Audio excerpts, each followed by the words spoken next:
fumar dentro de las terminales, solamente en las áreas designadas del cordón de la acera.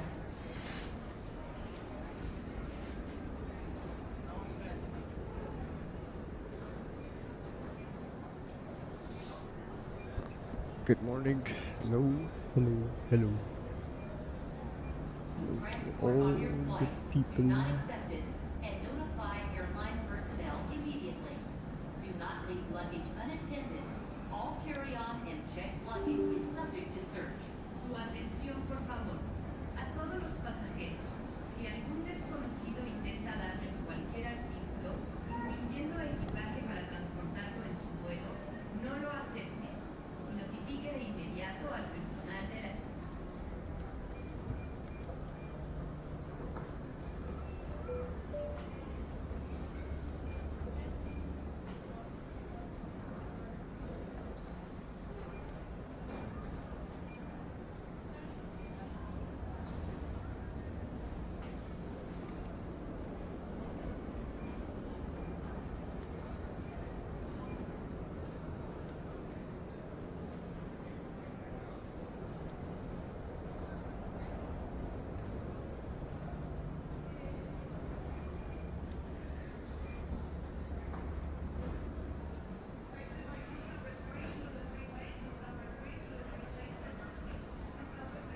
For the health and comfort of the traveling public, all terminals are smoke-free.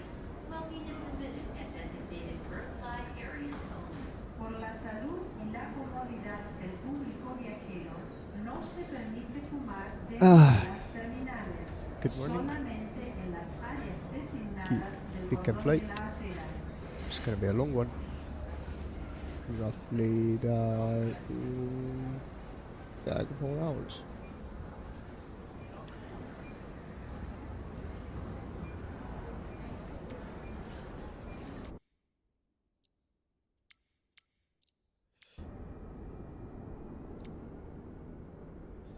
Lennukiks on 737-700 või 700, 900 United Airlines ja me lendame from beautiful New York, kus ma ei tea, local time on mingi 2 midagi öösel. Siukse kohta nagu St.Maarten. St.Maarten. Aega meil on, ehk siis põhimõtteliselt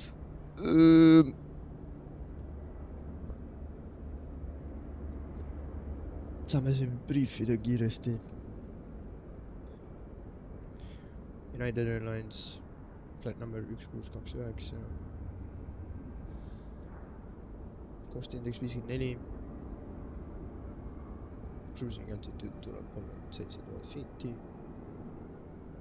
fuel'i tuleb, ma ei usu, et meil isegi nii palju fuel'i on olnud kui praegu.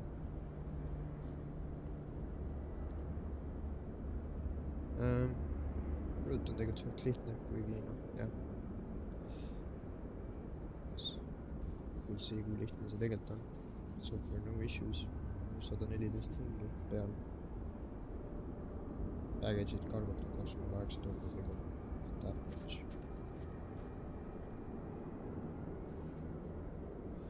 See, mis meil siin veel on. Critical pointid. Me lendame nagu ookeani päris pikalt. Yes.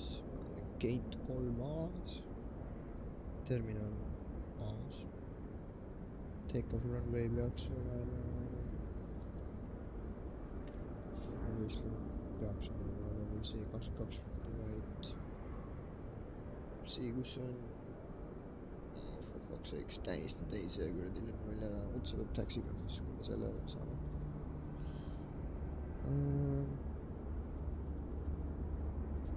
Let's just here to watch. Outing peaks olema suhteliselt kerge. Jälle Boeingul peal too. Boeing mulle väga ei istu.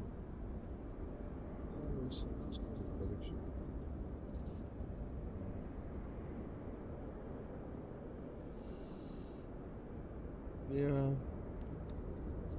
landing tuleb lahe.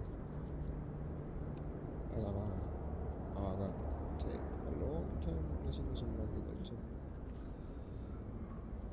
Seega põhimõtteliselt we can start.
Wow.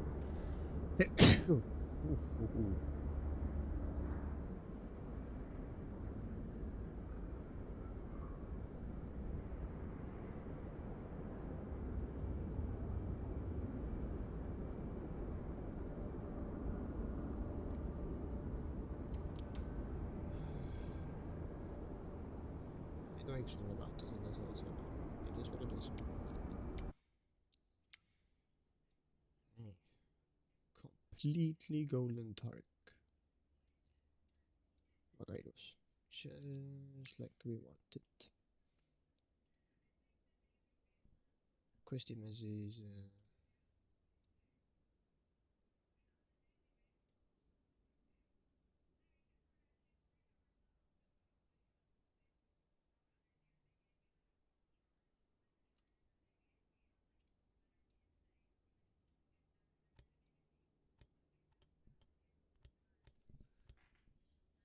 Jesus.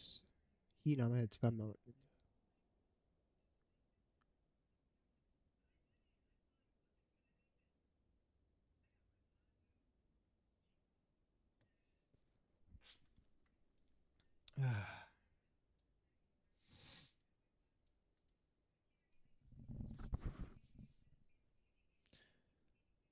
Porra. Ohoh. Ja näitab, et ma olen student solo pilot. I guess, bro. Okay.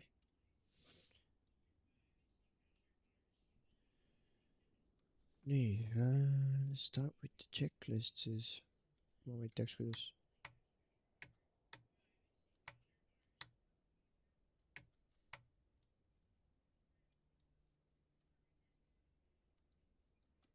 Kui ma vaid oskaks tulese peale panna. Seega I would love to get some kuradi power up on here. Yep.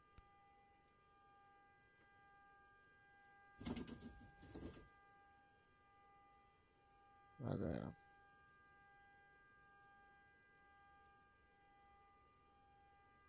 Siis mingid tuled on vähemalt.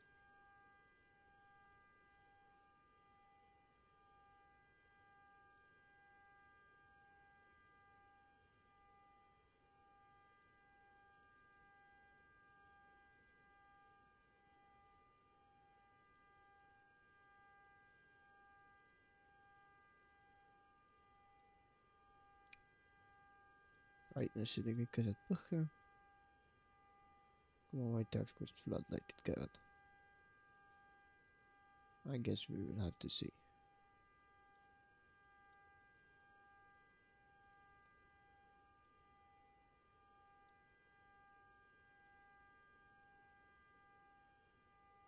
Ega see käi siit.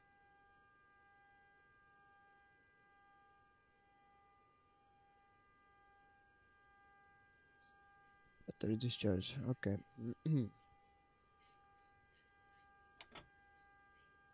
Parking brake set. Engine fuel controller is cut off again. Yep. Master warning. Disengage.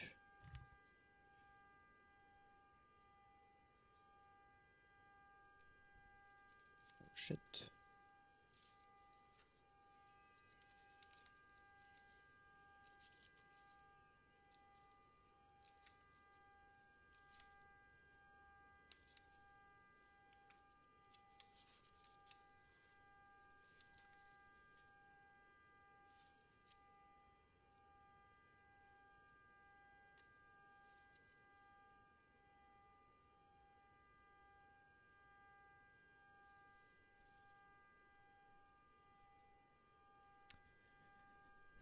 Get on down. What's wallet? Gonna do checklist the data which is what a noob. What a noob. Speed brake.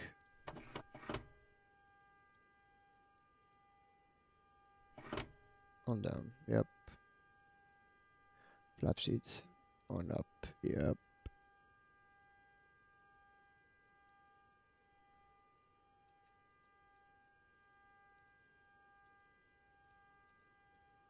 Standby power on uncovered.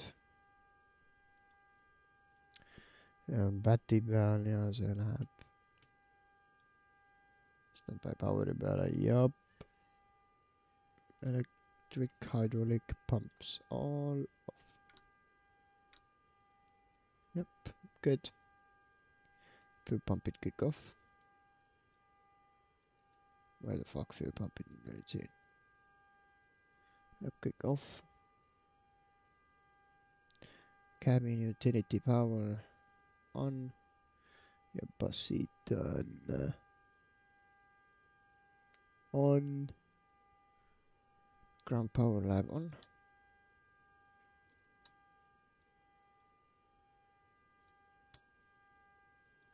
Ground power pole available.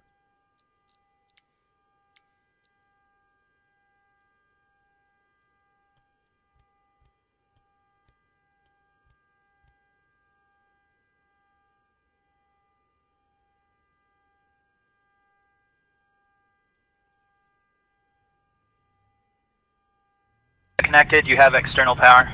Jesus. Så raisk. Okay. Wake up. Ground to flight deck, GPU connected, you have external power. Okay. Aitäh.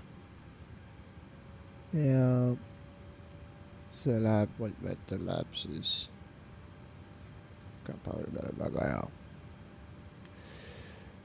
Me tahame emergency light läheb on the cover, I believe need olid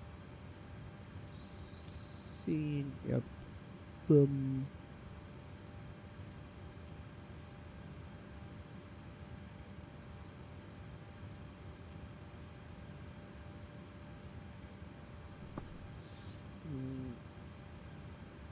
Position, blah, yeah, seatbelts out on.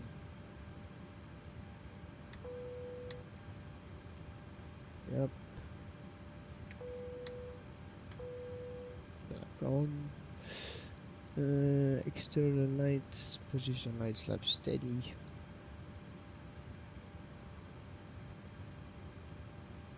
On. Wheelwell logo ja wing. Wing lights lab on, wheelwell lab on, logo lab on. Cockpit lights lab test. I do believe that's the is this one?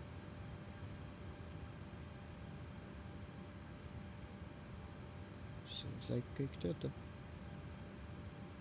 Does look like so. Yep. Alarms test.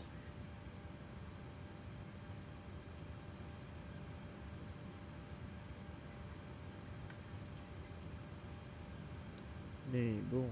Good with that.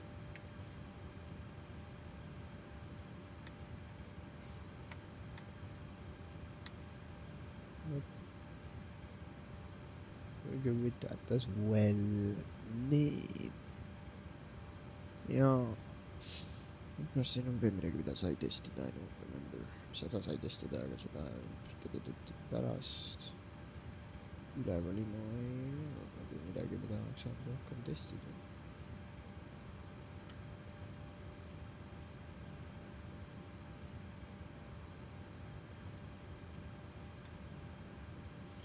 Kui voice recorderit saab testida.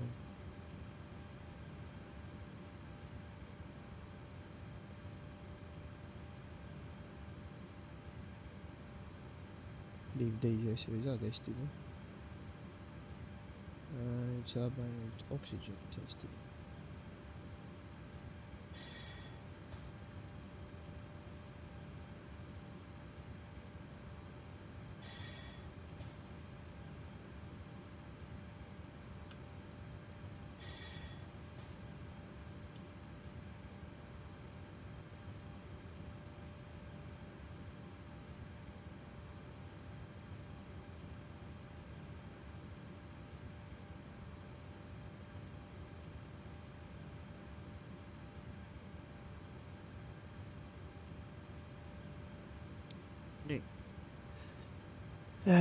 Let's see, FMC said fuel payload ehk siis kostime fuel'i ja passengerid and everything. Cost fueling ja ka catering.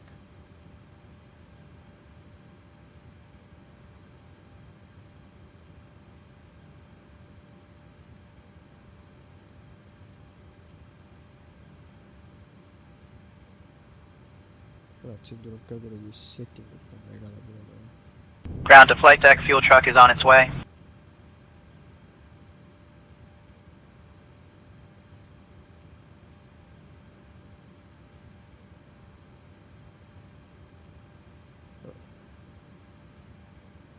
Siis tuleb see API key ka võtta.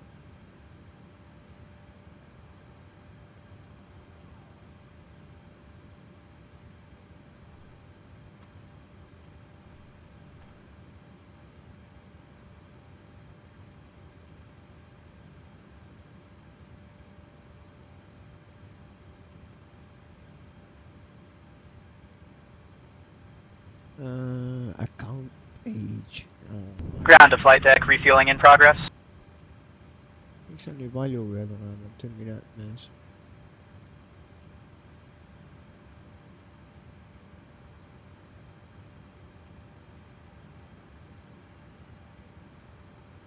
Account details.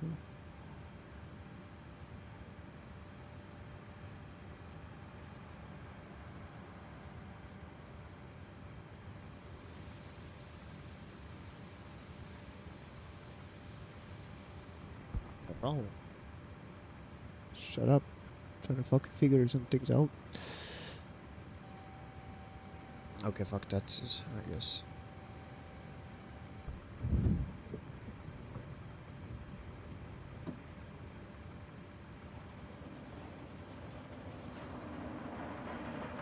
Catering is underway. Ground to flight deck, catering vehicles are in position.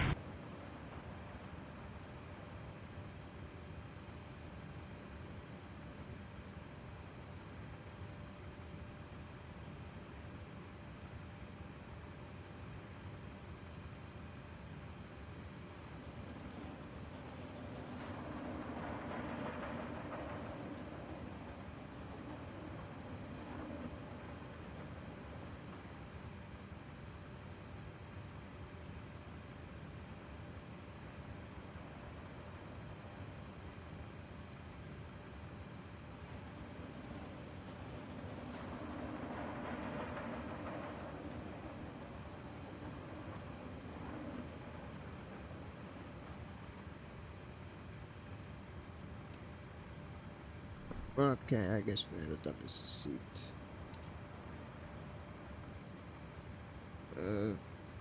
Wow, my idea.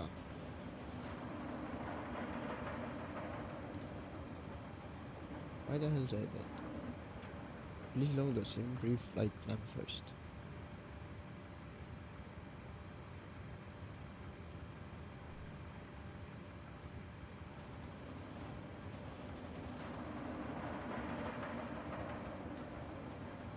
siinä olemassa.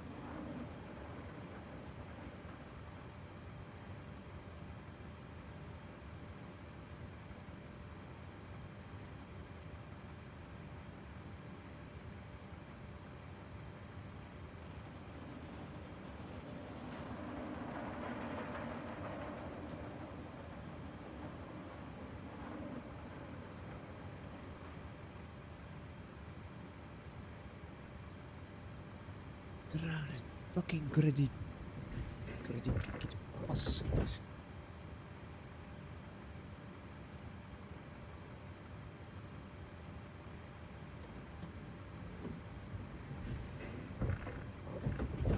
Oh.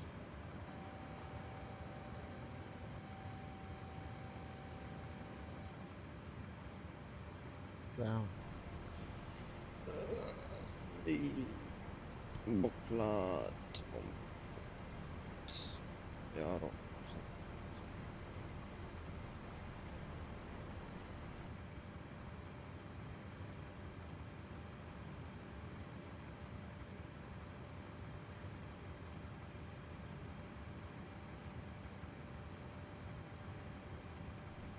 Nej.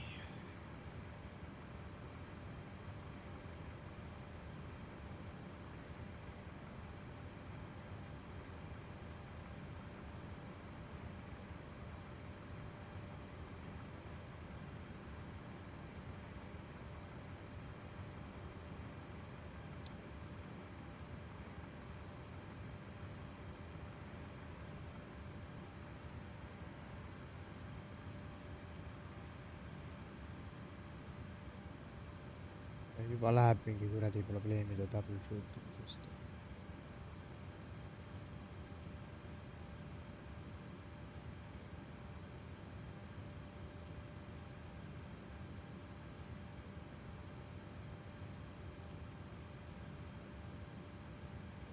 Captain, catering is complete.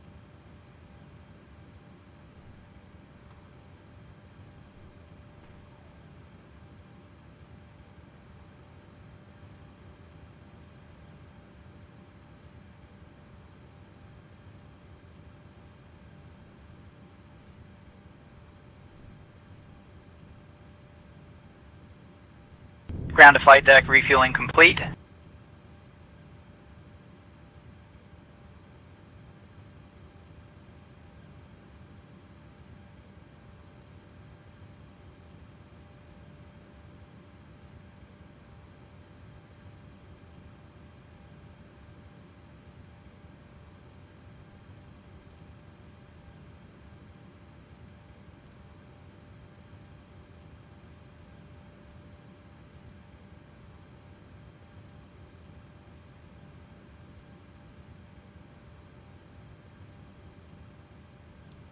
Ah.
Lõpuks sain.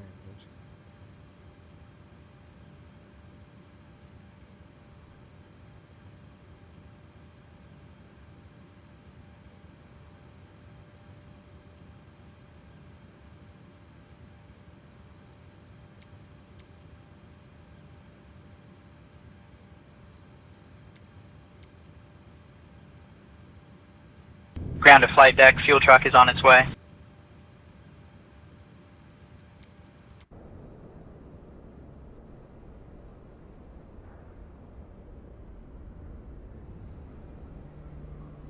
Gorgeous plane. Gorgeous, gorgeous, gorgeous, gorgeous.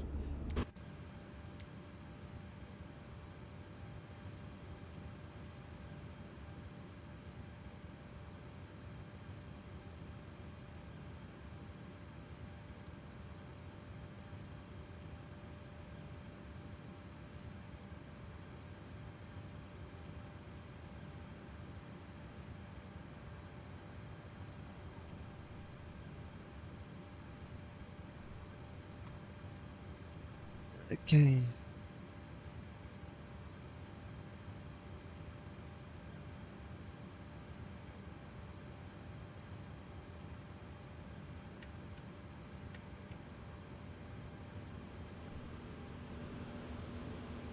Ground to flight deck, refueling in progress.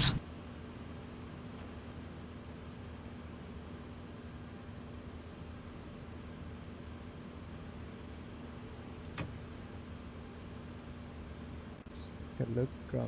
Oh. Lagging like crazy.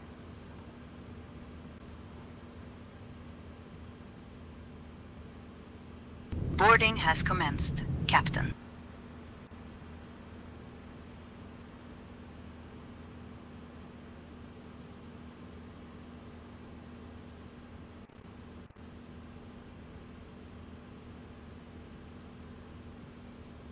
Hello.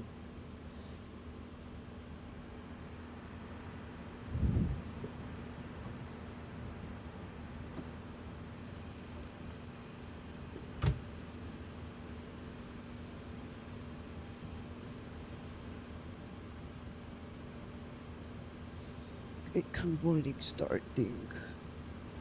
Continue. Yeah. Continue with the checklist. St.Maarten.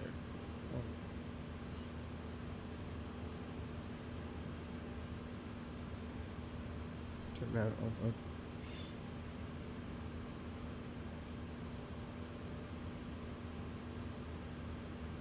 Music fans allt on. Yep. Packs left and right allt on.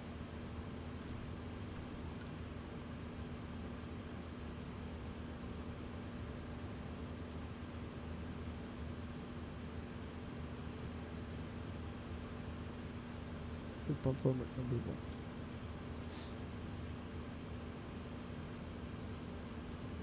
Ground to flight deck, refueling complete.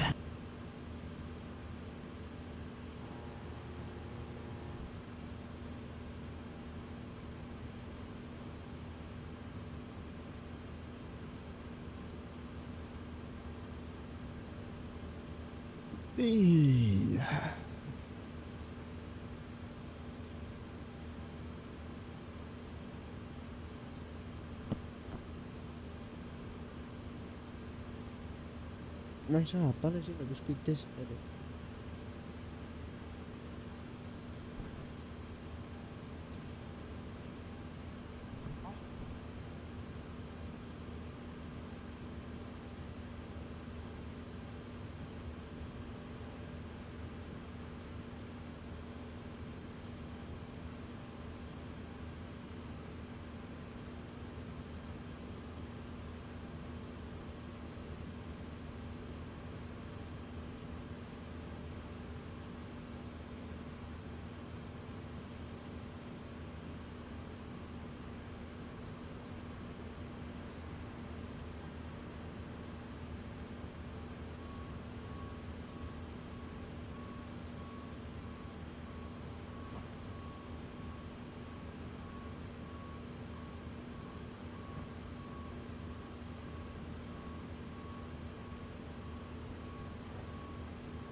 Kewr-Tncm.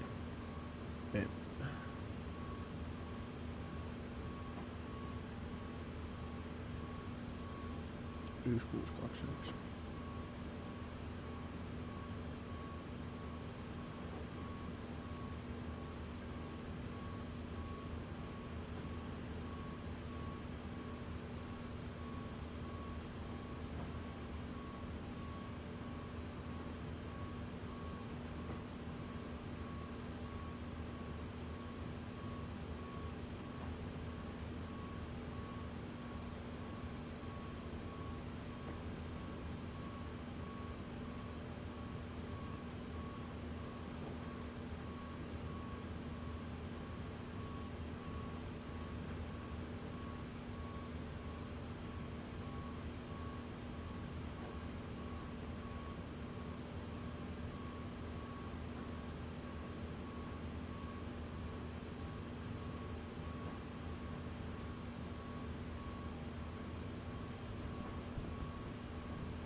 Okay, let's request moving siis.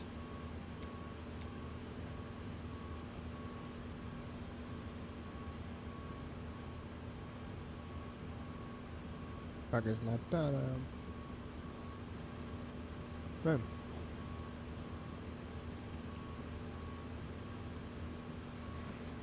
Newark Clearance United 1629er request IFR clearance to St.Maarten's.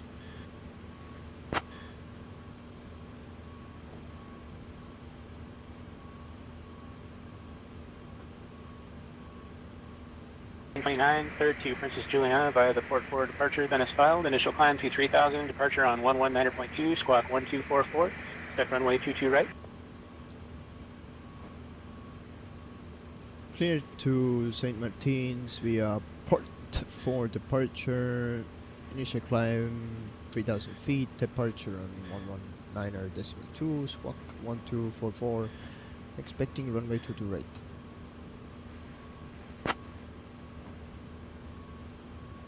Okay, nüüd me saime enda õige selle. United 1629, read that correct. Ground will be on 121.8. Contacting ground on 121.8 United 1629er. Goodbye. Okay.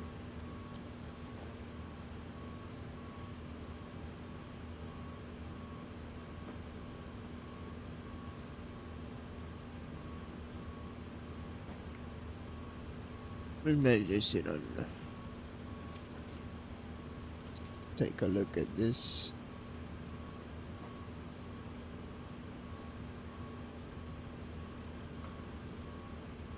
Port 4 departure. Oh, very interesting.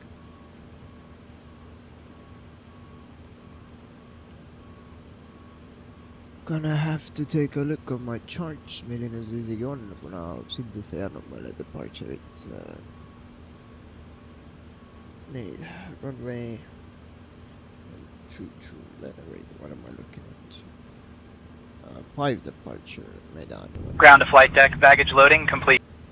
Okay, now baggage loading. 4 left, wait.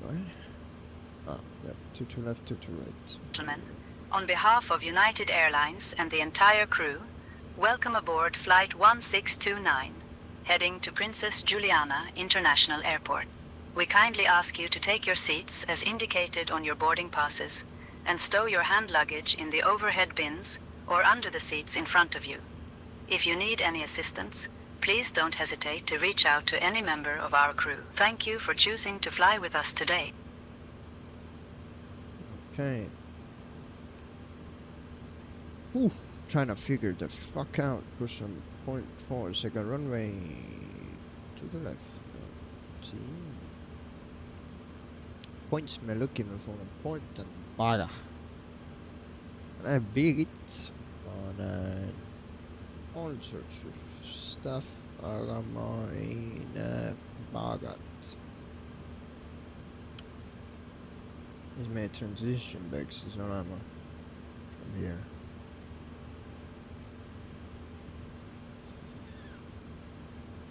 Hmm.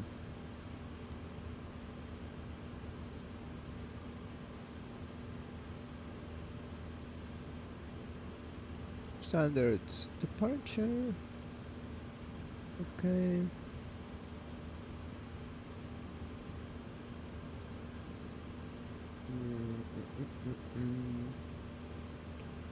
Very interesting.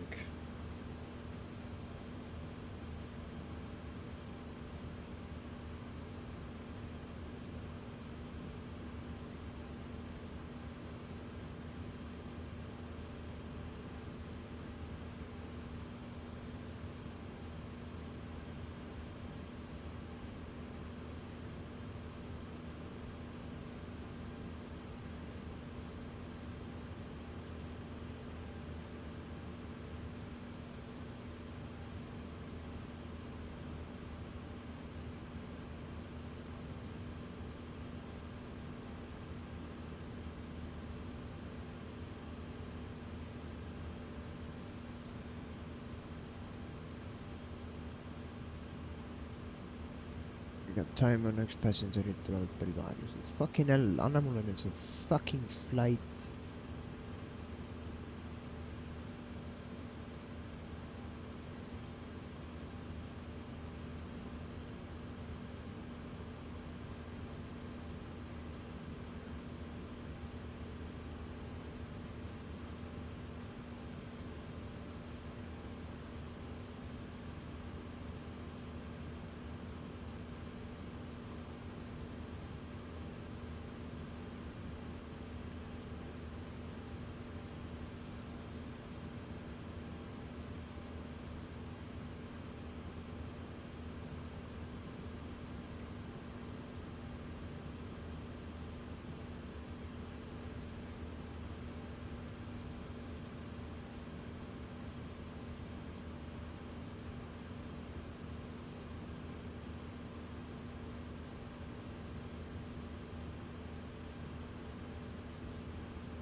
väga raske.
Okei, nyt sain.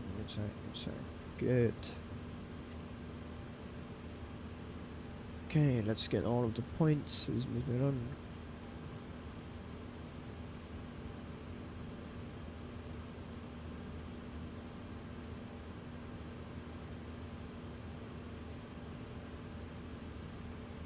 Neck.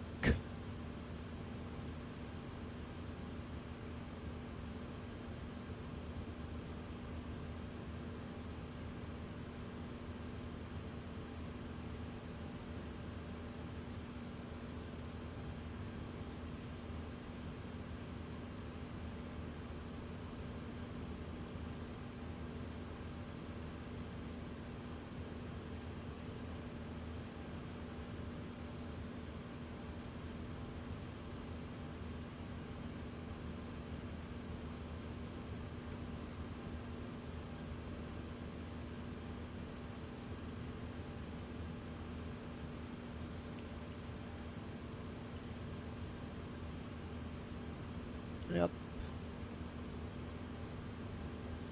Tiksi on olemas. Ovens.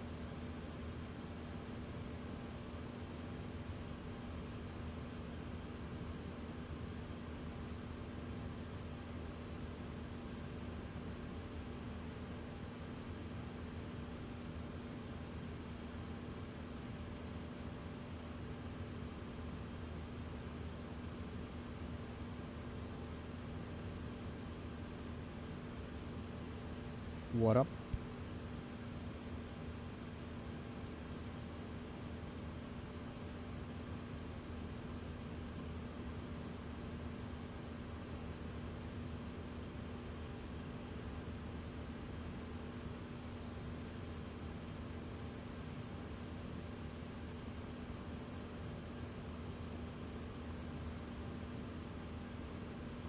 Open.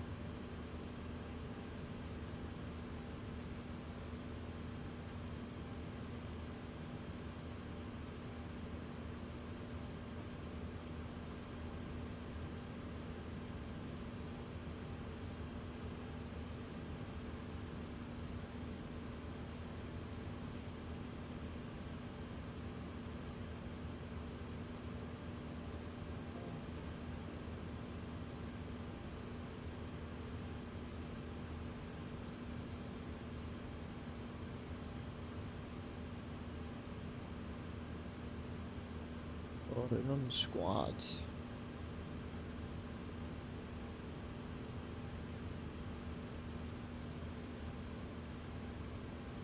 Darks.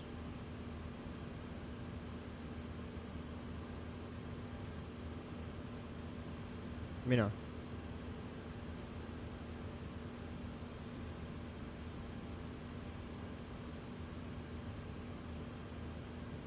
Taser.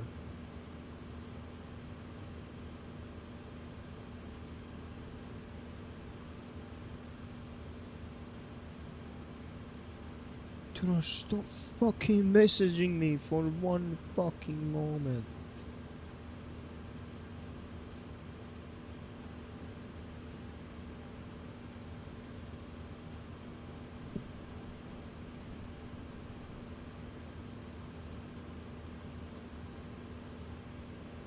Awesome.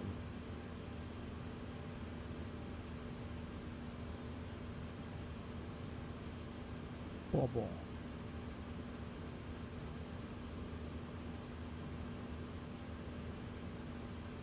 Quartet.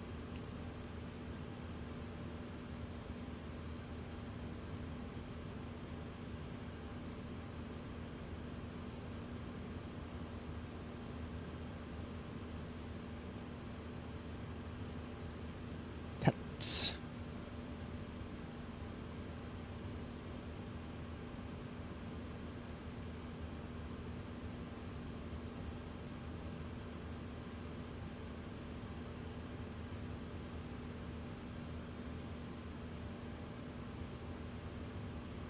Mr. Shield.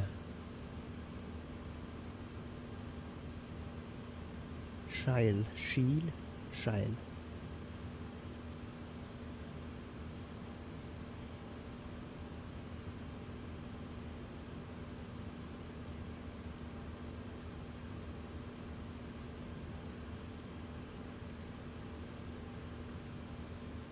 Okay, arrival me veel ei tea. We just don't. Aga we're suspecting, et see tuleb number 10. What the fuck me tahtsimegi? Arnav?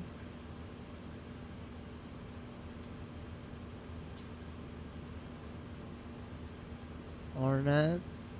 10? Transition? Oh shit. Dande Lopo Kabul. Do we have any of them?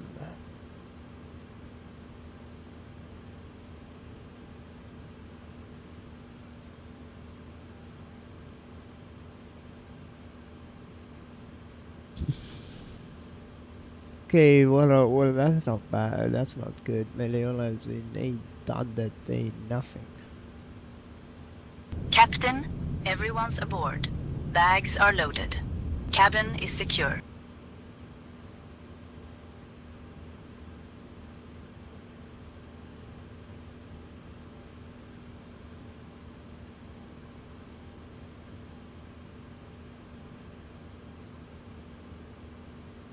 Okay, see on loaded siis. Väga hea.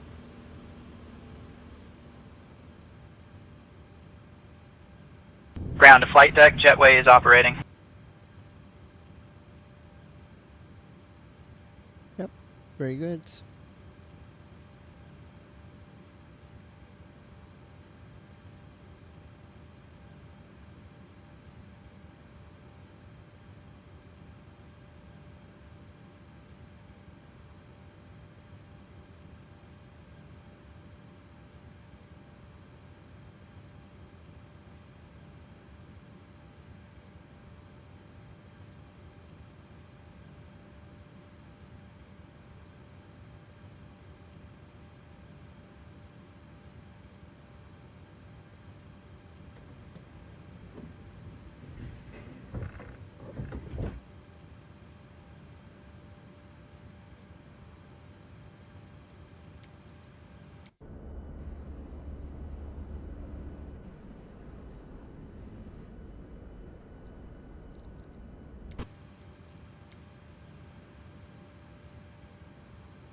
Okay. Let's continue. Shield also.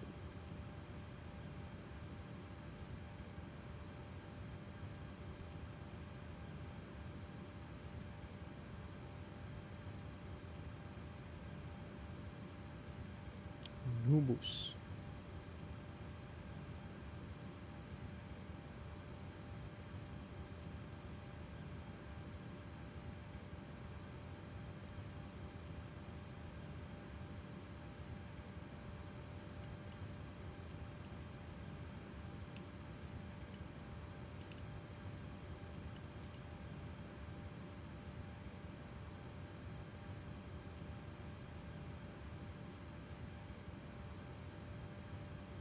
KK.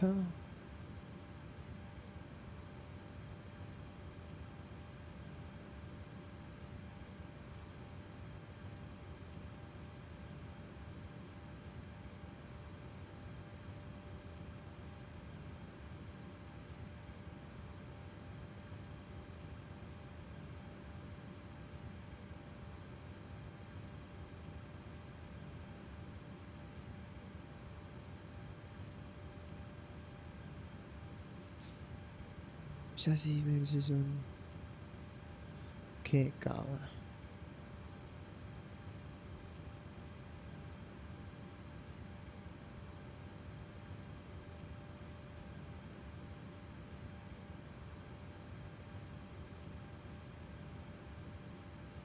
Salt.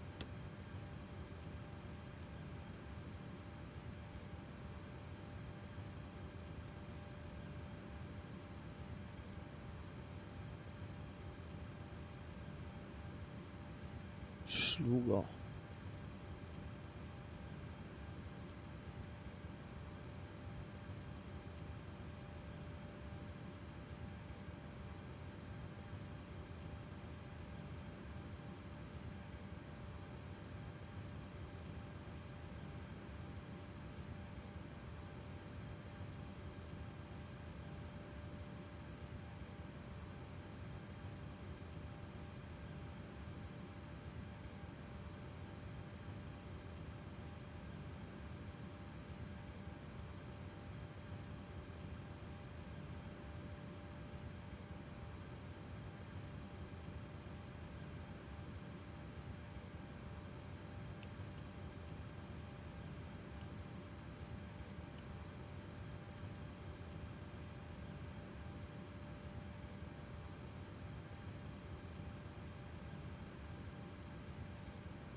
Manual landing, manual landing.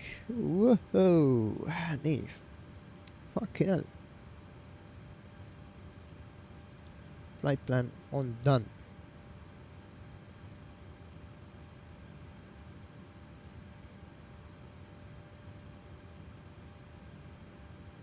Unit ref.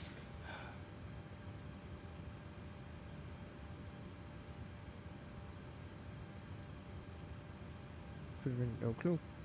Cost index 54.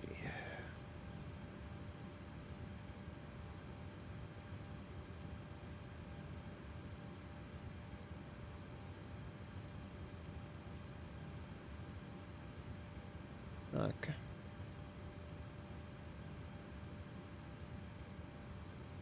Zero fuel weight on 58,.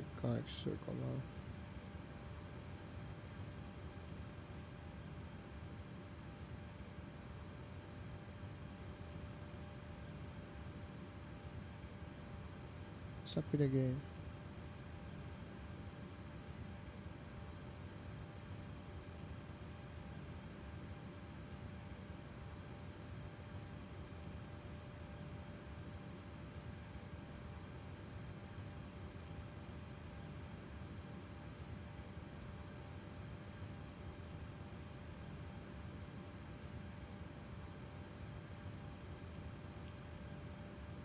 oh my fucking god, kõik fucking KG-d LB-s teha, noh. Zero fuel weight on 58195, see on siis... Oh my god. Fuck off, tere, 58195 KG to LBS.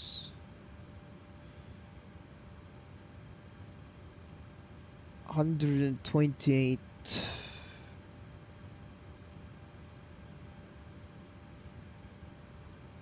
point or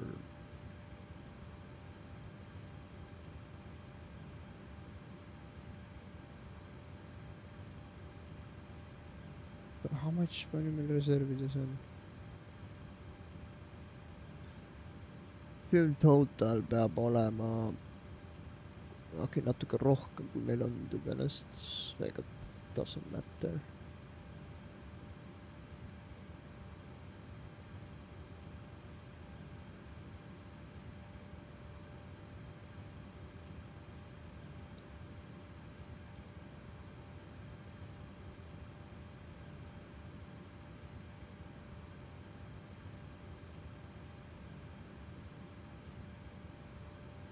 Me reservidesse saame mingi 1,607.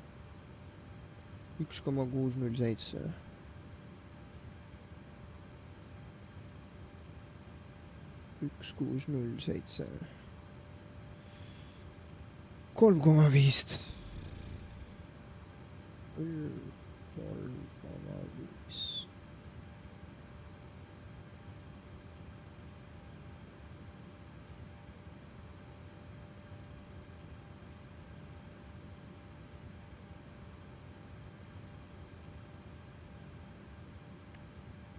Okay, let's get the performance to take off.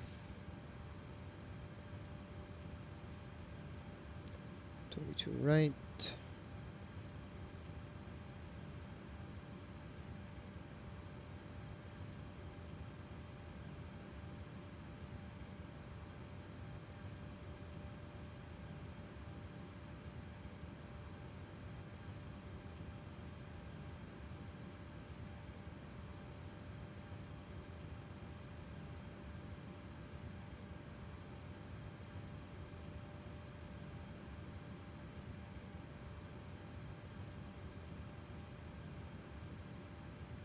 Flaps V's. I'm going to I guess.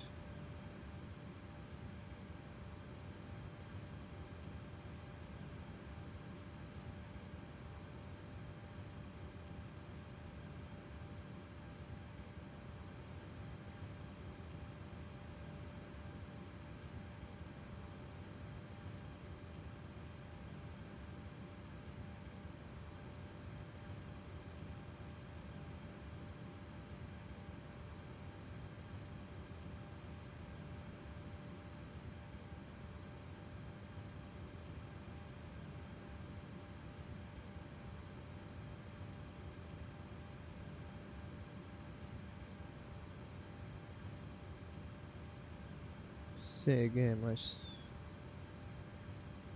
protsent.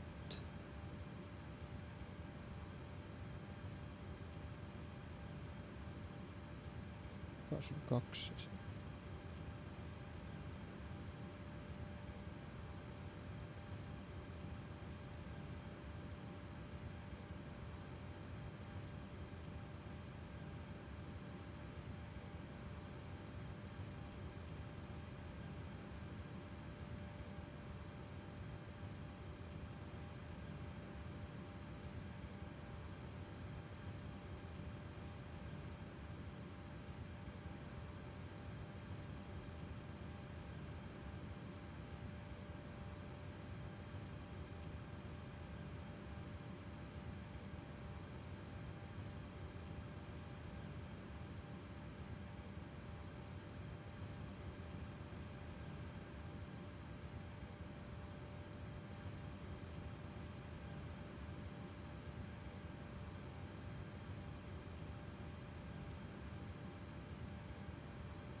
Okay, I think St.Maarten. Say or done. Initial altitude on Mars is 3,000 feet.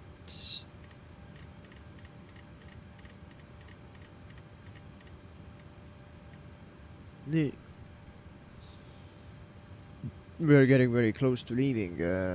Next is let's continue. Let's start the APU.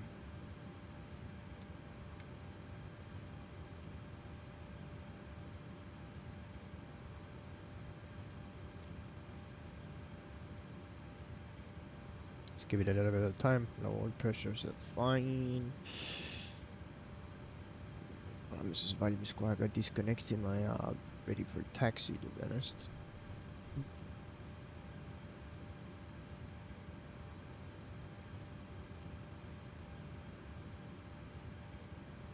APU up.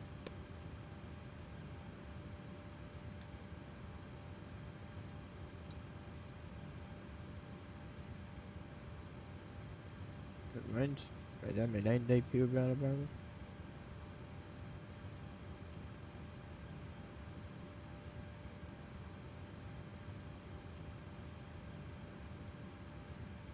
No jaa, APU engine bleed tuleb ka peale panna.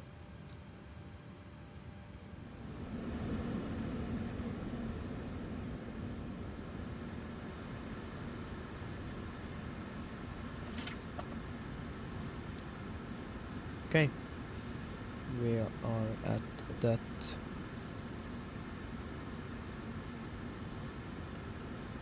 Yep, good with that. Disconnect kuradi ma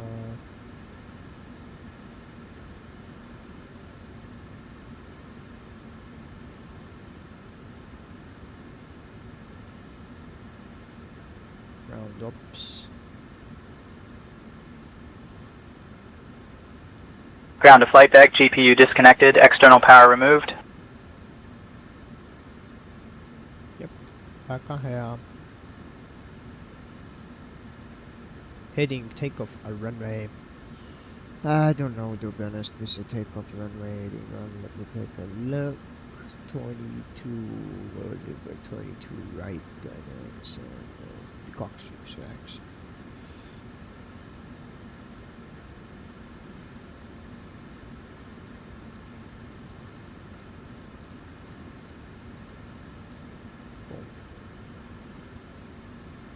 Elevator trim on probably set V2 speed, max speed, X V2 speed, the V2 speed elevation.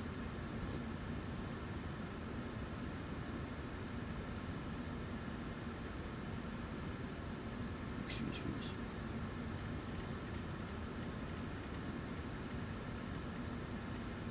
Yep. Young tank per level.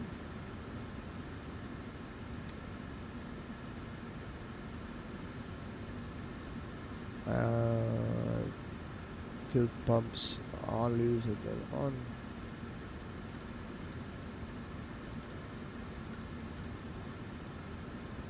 Testing crossfeed. Yep, crossfeed data. Window heat on.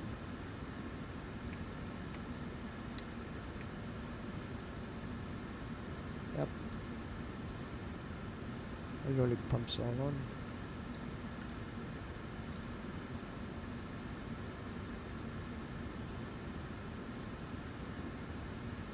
Engine anti-ice is required per vaja flight altitude yeah. Flight altitude on landing altitude. Landing altitude. Fucking hell, vaatame.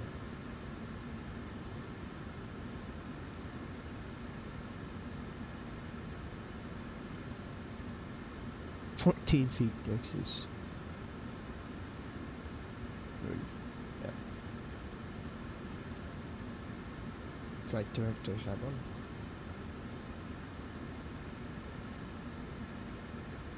Yep.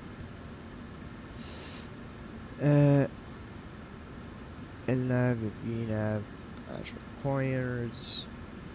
Auto brake lab RTO.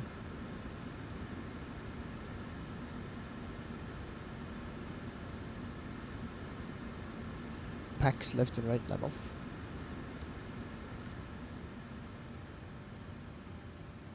Anti-collision light lab on. Transport lab alt off. Lucinol.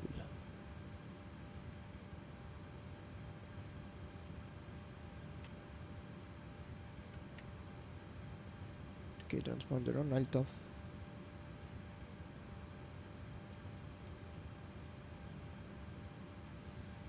Yep, and it's unless is Rahus requested.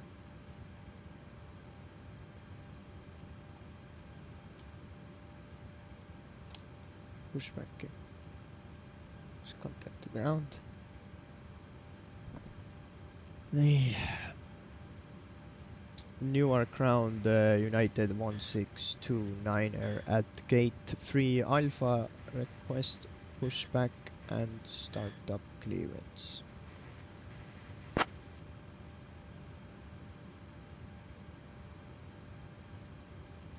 United 1629, push and start approved. Tail south. Push and start approved, tail facing south, the United 1629er.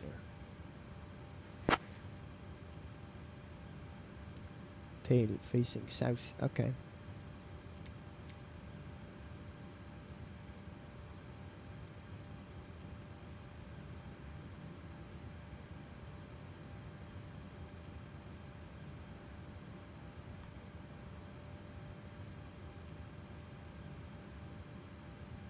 Okay, mega. Ground to flight deck, preparing to push.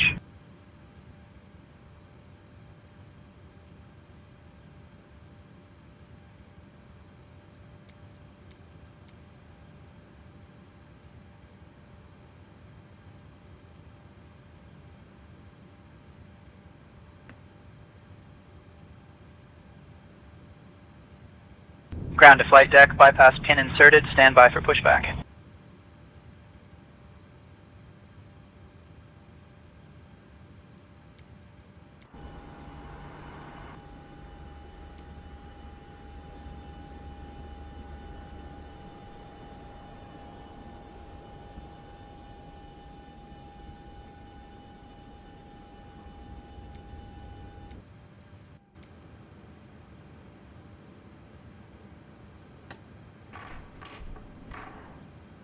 Ground to flight deck, tug connected.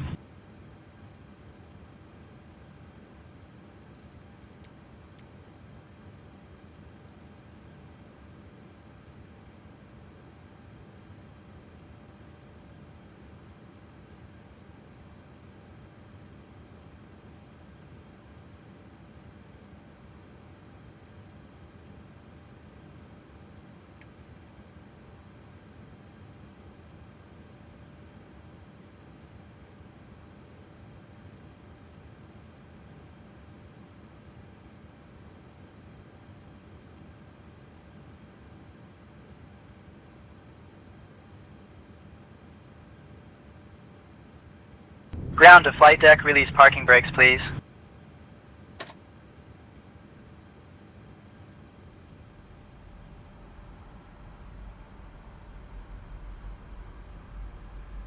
Ground to flight deck, all engines clear, start at will.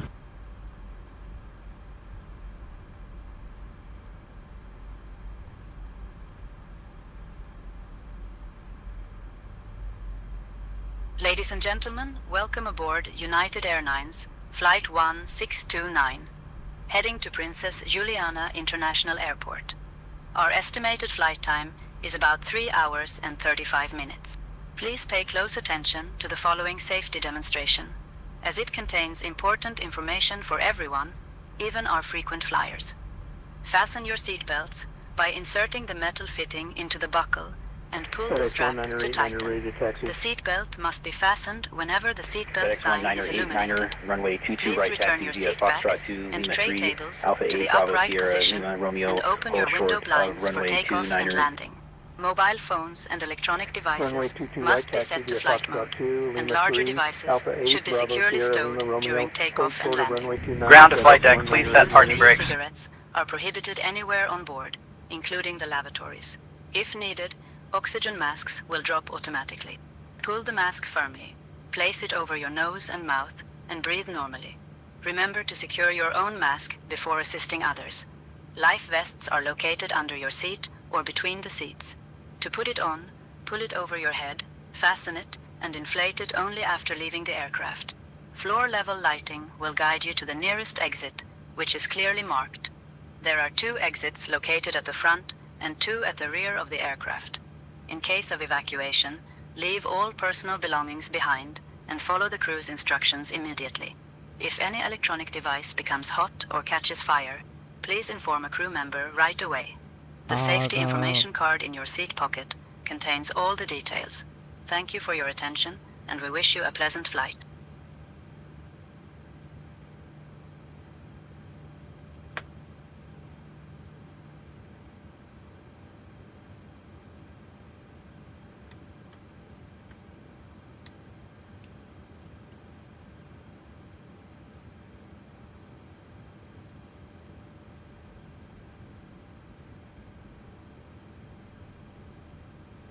Smooth variable alltså. Oh, it is.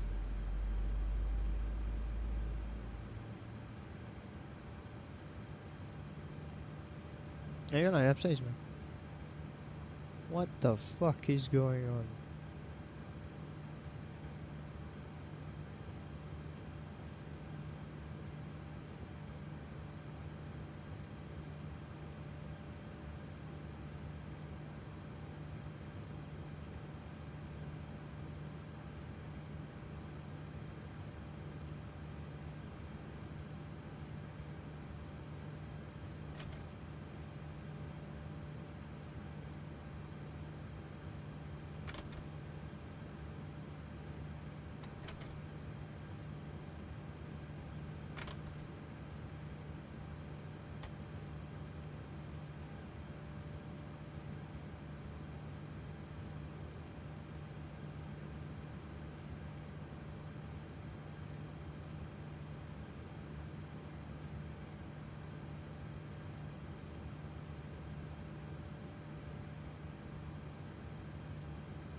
Okay, let's try starting engine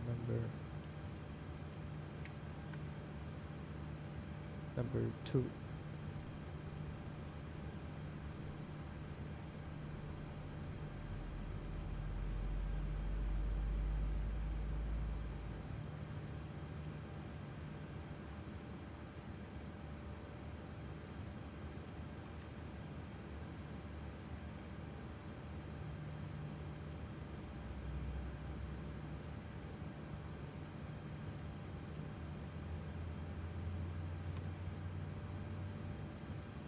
I did that. Ah, I was looking at the wrong thing. Yes. Yes.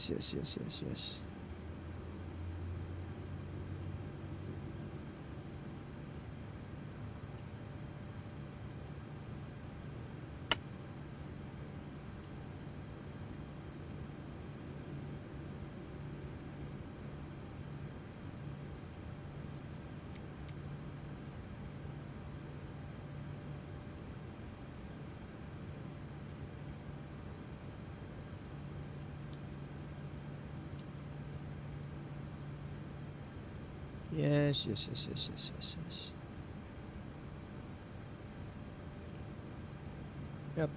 It's all good.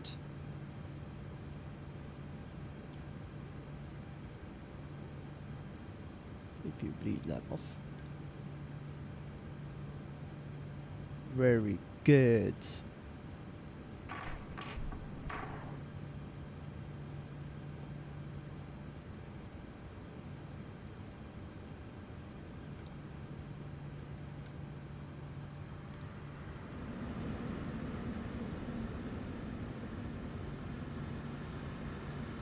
Mountain 8305, ready for Ground to push and flight start. deck, bypass pin removed. Mountain 8305, pushback approved. Roger, pushback approved. Mountain 8305.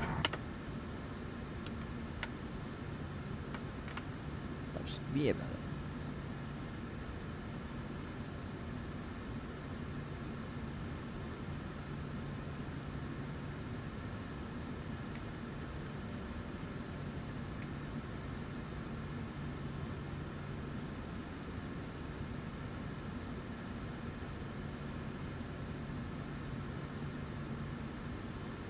Yep, we're good with that. We're good with that. Any TCAS test.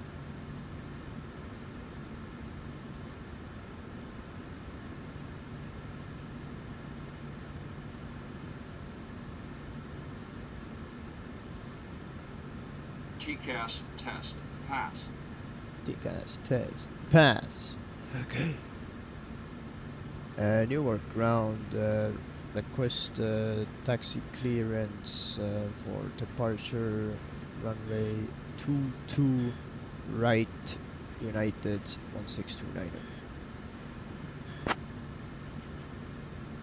Oi jumal, milline taxi siit tuleb nüüd. United 1629, runway 22 right, taxi via Alpha 11 Bravo Romeo, hold short of runway 29er. Taxi via Alpha 11 Bravo Romeo, hold short of runway 29er, United 1629er.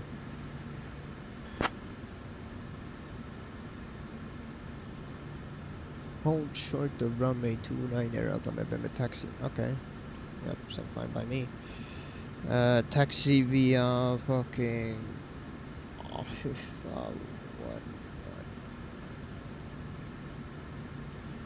taxi via Alpha 11.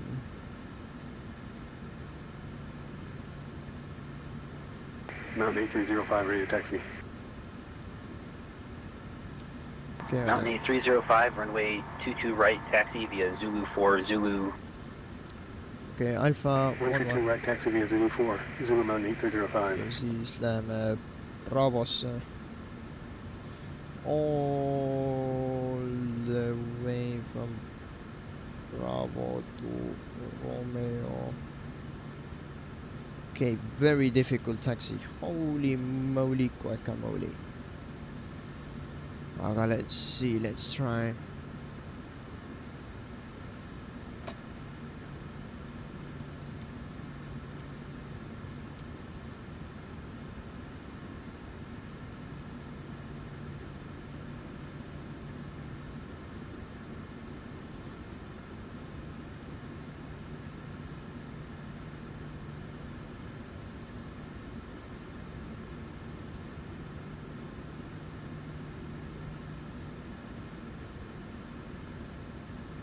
Okay.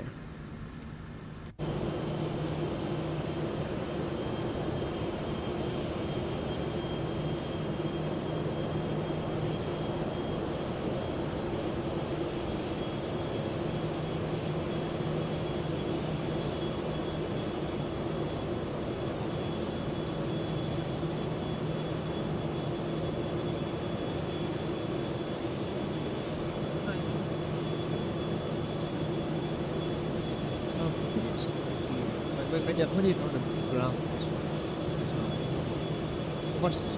Yeah, thank you.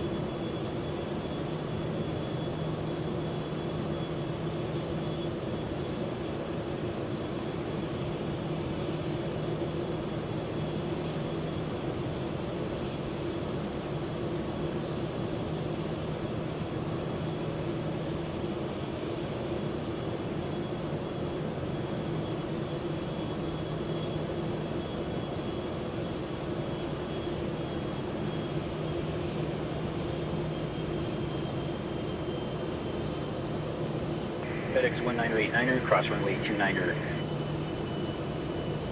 Cross 29er, FedEx 1989er.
Whoa.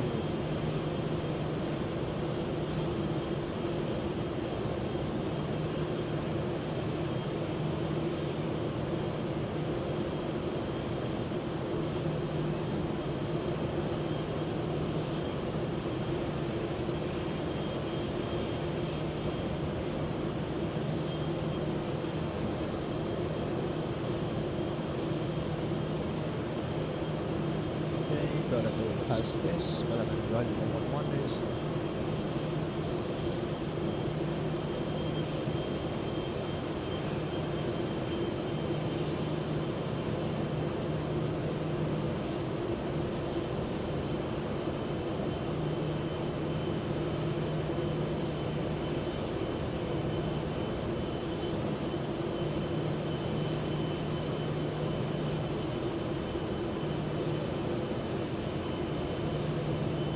vasakule on to Bravo.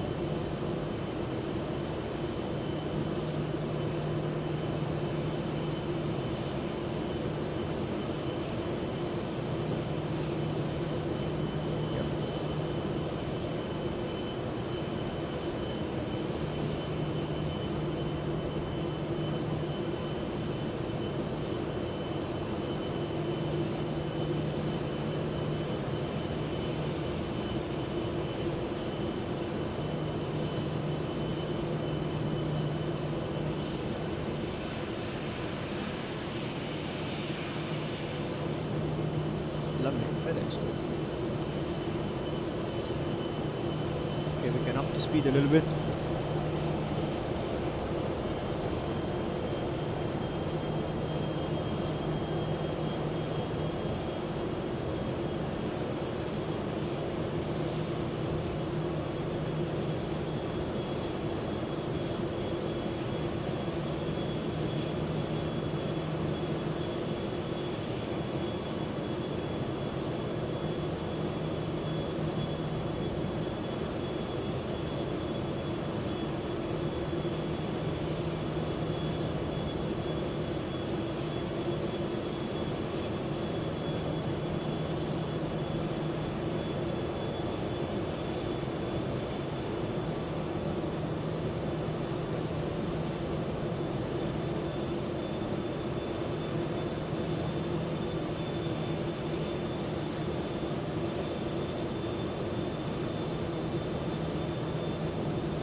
Väga ilus. I'm really loving this beautiful airport. It's väga hästi tehtud. Really nice. Really nice.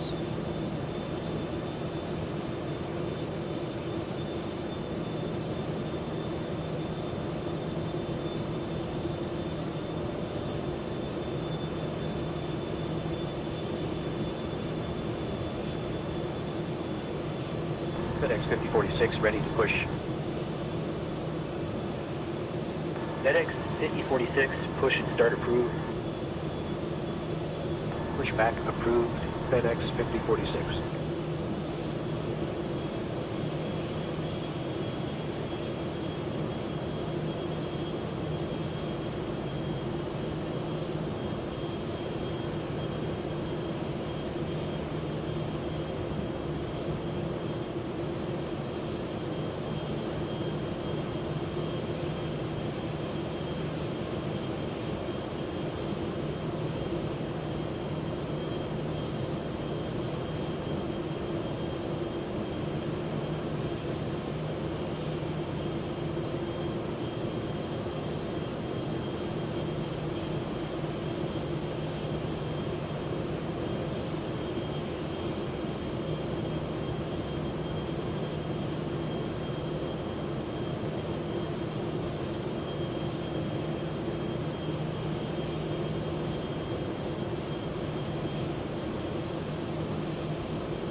United 1629, cross runway 29er. Crossing runway 29er, United 1629.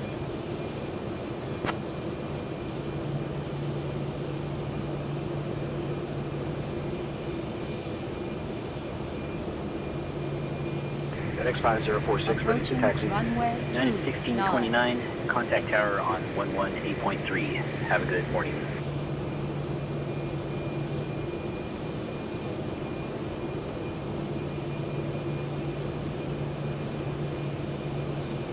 FedEx 5046, runway 22, right taxi via Foxtrot 2, Lima 3, Alpha 8, Bravo Sierra Lima, Romeo, hold short of runway 29er.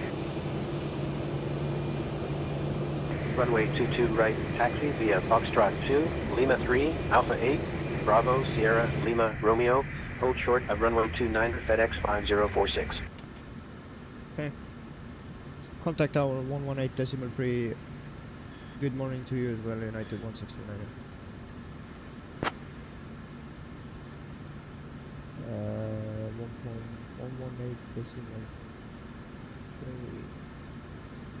1.118.3. Newark Tower, good morning, United 1629er, ready for takeoff at runway 22 right.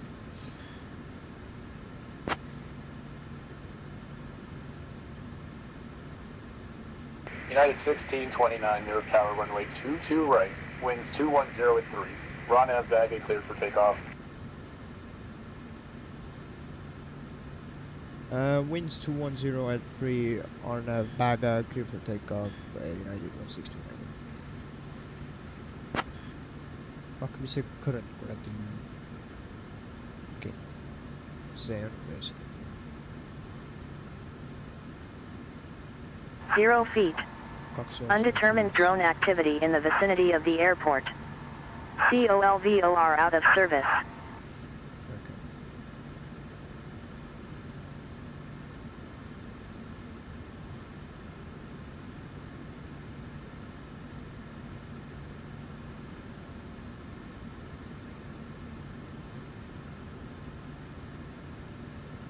Okay, winds 210 at 3, ni before takeoff, autothrottle R. Yup, autothrottle armed, blah blah blah, cabin lights, blah blah blah, blah blah blah, blah blah blah.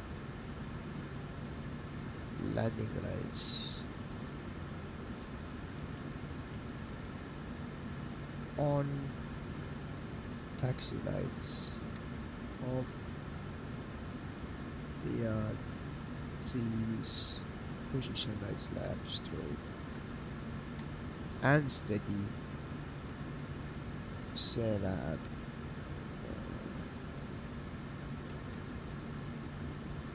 Tara,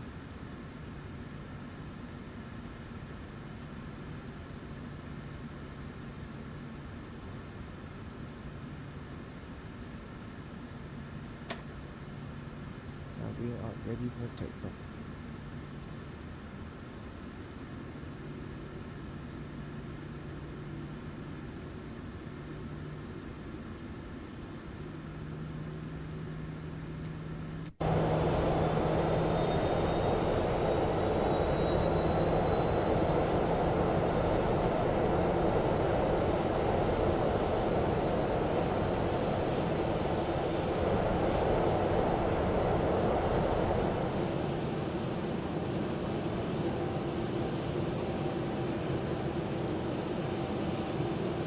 Approaching runway 22 right.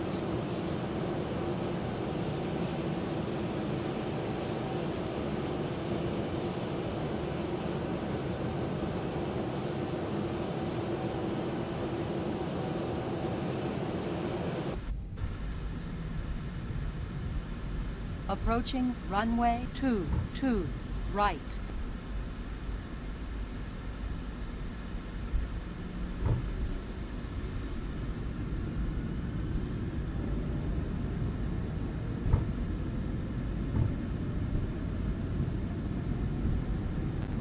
Approaching runway 29. 80 knots.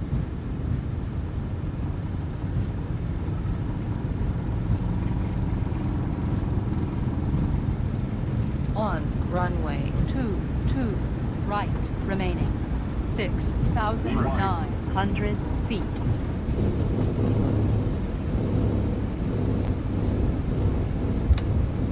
I'm on. Get it up now. It's great. Great.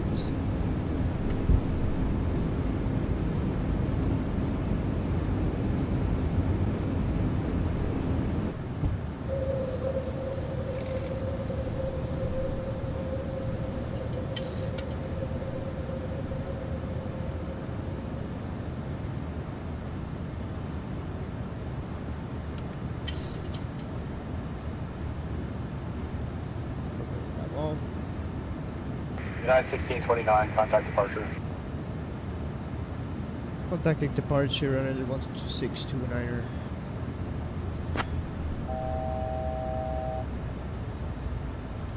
Newark departure, United 1629er, flight level 025.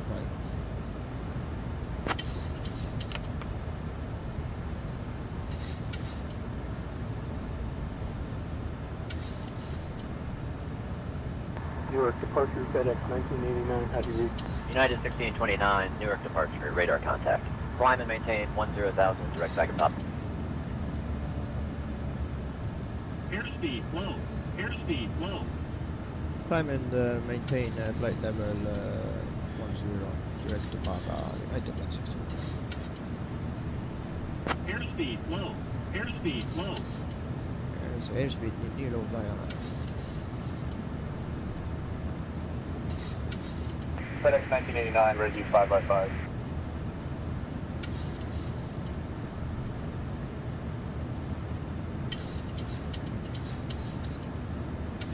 Nii, ja me tahame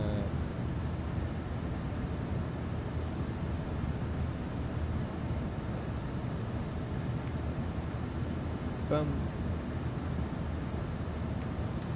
Põmm.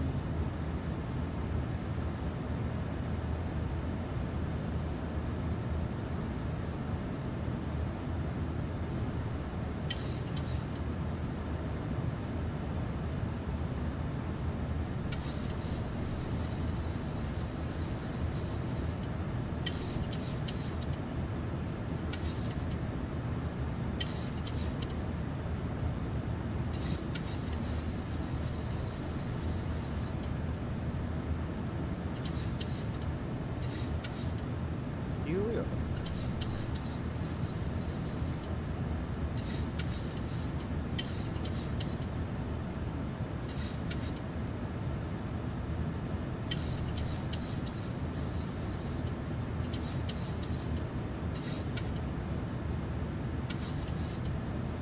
Airspeed low. Airspeed low. Mis me siis tallida tahame? Muidu võime ei taastada.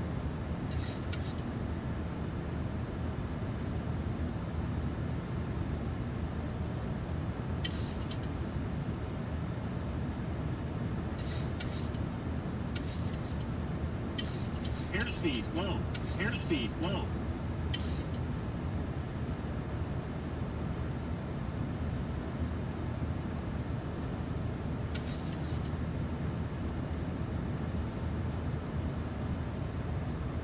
United 1629, climb and maintain 14,000.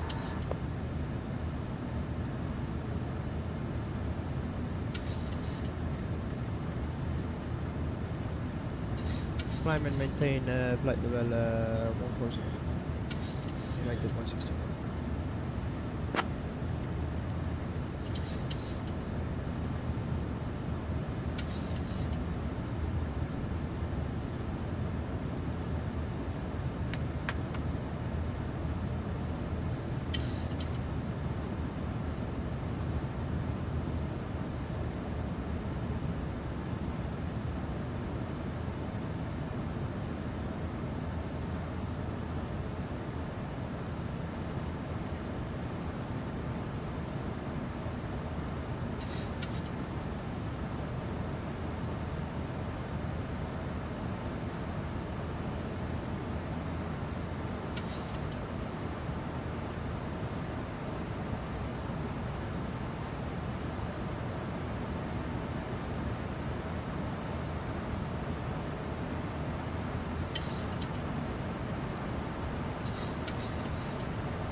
United 1629, contact New York Center on 118.975.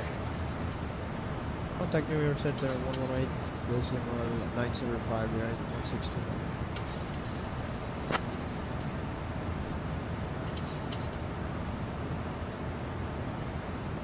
New York Center, United 1629er, flight level 110. We are now in the air, and the use of approved electronic devices is permitted in flight mode. Our cabin service will begin shortly. Thank you for flying with United Airlines, and we hope you enjoy your flight. Climb and maintain flight level 230, United 169.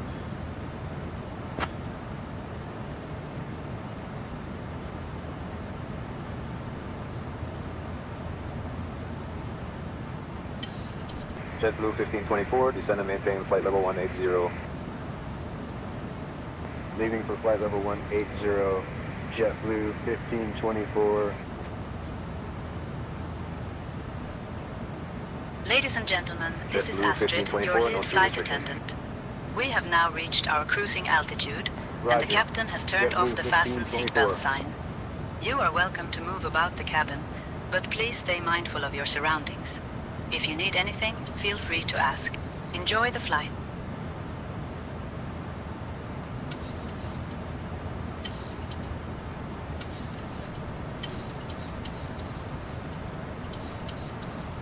Could you apologize to the passengers for being late with our departure?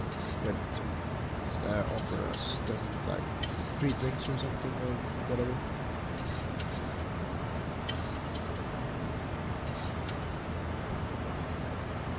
We'll apologize to the passengers for the delay and offer complimentary drinks. I'll make the announcement shortly. Order 17,000 for 15,000. Ladies and gentlemen, we sincerely apologize for the delay in our departure. As a token of appreciation for your patience, we are pleased to offer you complimentary drinks during the flight. Thank you for flying with us today.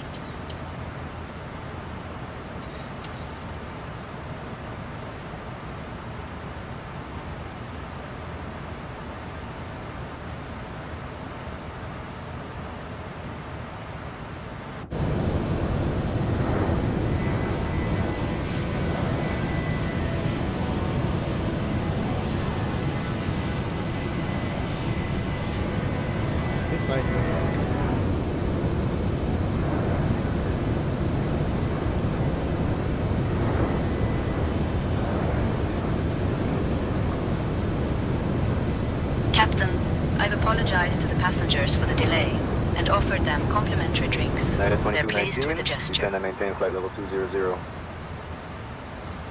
Descending flight level 200. Ladies and gentlemen, United we 2298. sincerely apologize for the delay in our departure. Good to hear. As a token of appreciation for your patience, we are pleased to offer you complimentary drinks during the flight. Thank you for flying with us today. Of course, Captain. I'll keep an eye on the cabin and let you know if anything comes up.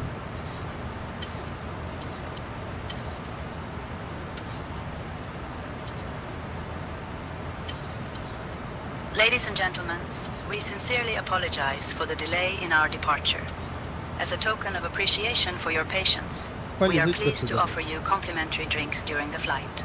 Thank you for flying with us today.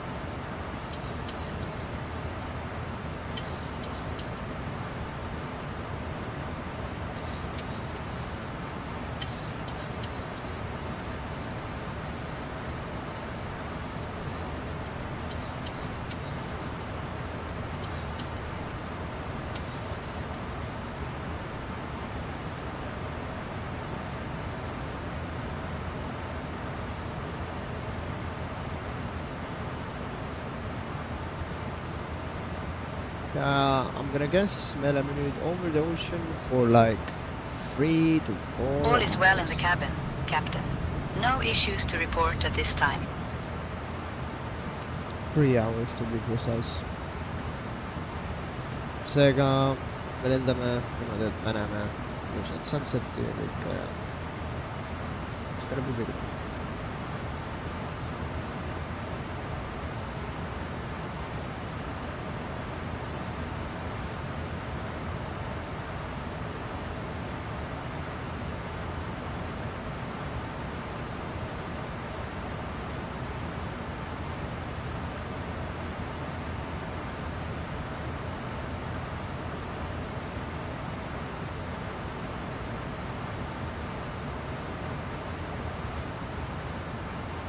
But now they get to the sunset to Grunge. It's pretty nice.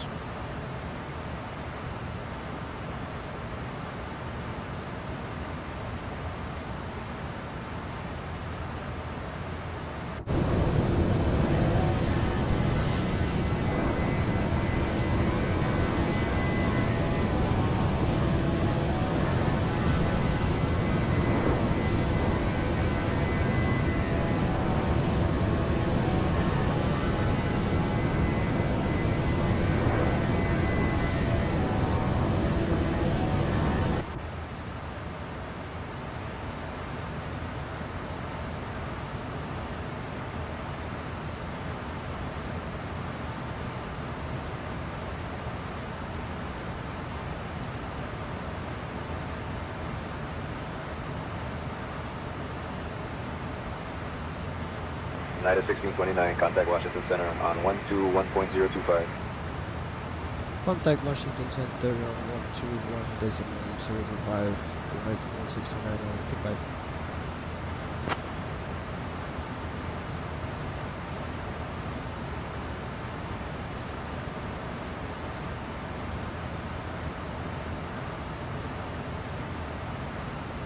Contact by Washington Center, United 1629er, flight level 210, climbing to flight level 230.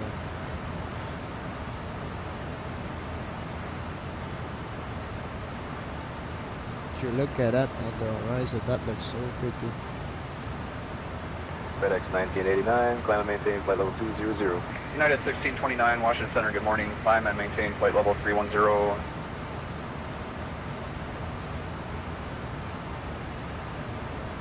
Washington Center, good morning to you as well. Climb and maintain flight level 310, United 1629.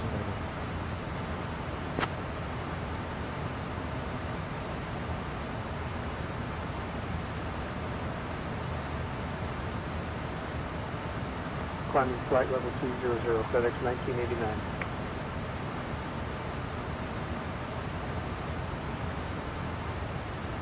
FedEx 1989, pilot report at 17,000 if you have it. Occasional moderate turbulence, FedEx 1989.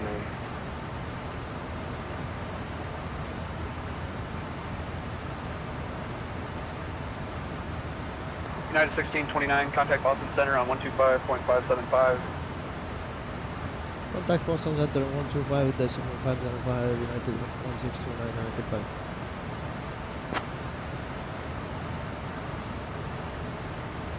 Boston Center, good morning, United 1629er, flight level 230, climbing to flight level 310. United 1629, Boston Center, good morning, climb and maintain flight level 370. Climb and maintain flight level 370, United 1629.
Oh, she took a look around the cockpit. Kurazama, obviously. I could only find this cockpit. No, but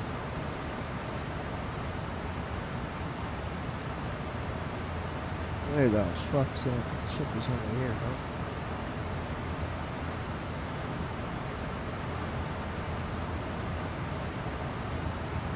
Yep, boom. Take a look. I don't know. Snack boxes, stuff like that. Beacon United, de har en hella detailed model. Hella detailed model.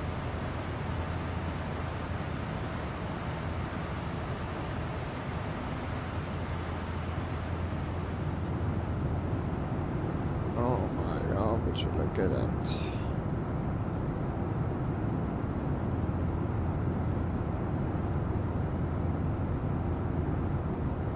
Wow. That is pretty. Okay, first class.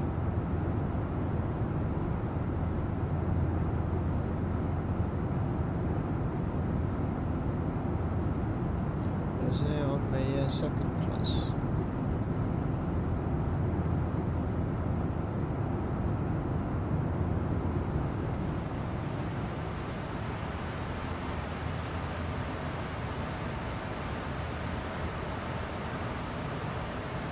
United 1629, contact New York Center on 125.325. Contact New York Center on 125.325, United 1629. Goodbye. New York Center, United 1629er, flight level 250, planning to flight level 370. United 1629, New York Center, good morning.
Way across the ocean.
United 1629, can you please expedite your climb to flight level 370?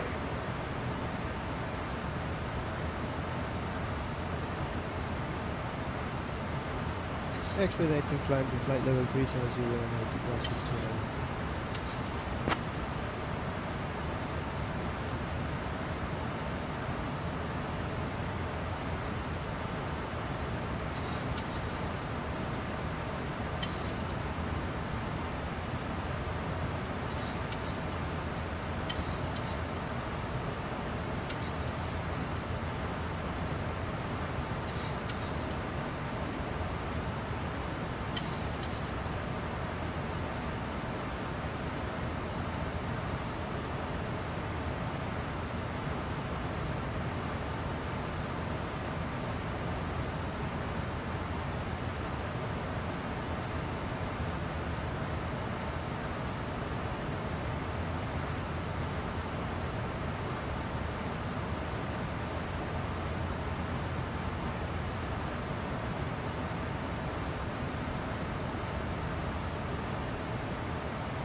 Dear guests, the cabin crew will now begin the snack and beverage service.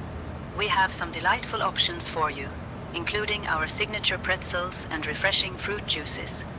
After the service, selected items from the United Airlines shop will be available for your enjoyment. Thank you for flying with us today.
United 1629, contact New York Center on 121.125.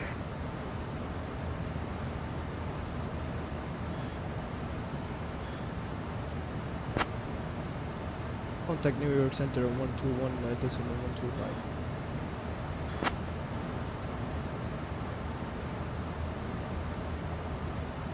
New York Center, United 1629er, flight level 370. Wow. That is beautiful. United 1629, New York Center, good morning.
United 1629, contact New York Oceanic on 129er.9er. Squawk 2000. Contact New York Oceanic on 129er.9er, squawk 2000. Hello. New York Oceanic, United 1629er, flight level 370. Is it a cruise? United 1629, New York Oceanic, good morning.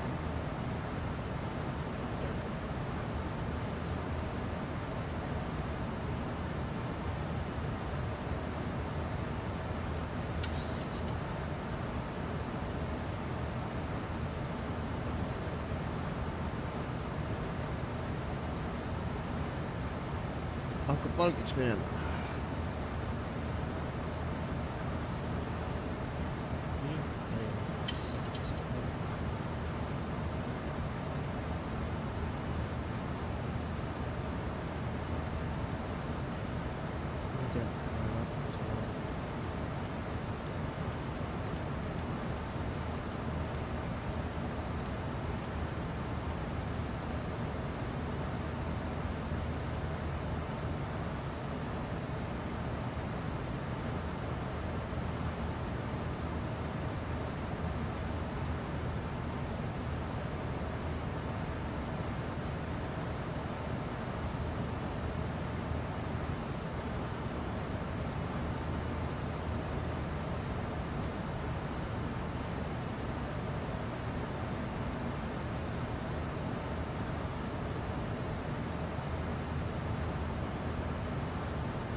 and I would love to hear what the rest of you think in the comments below.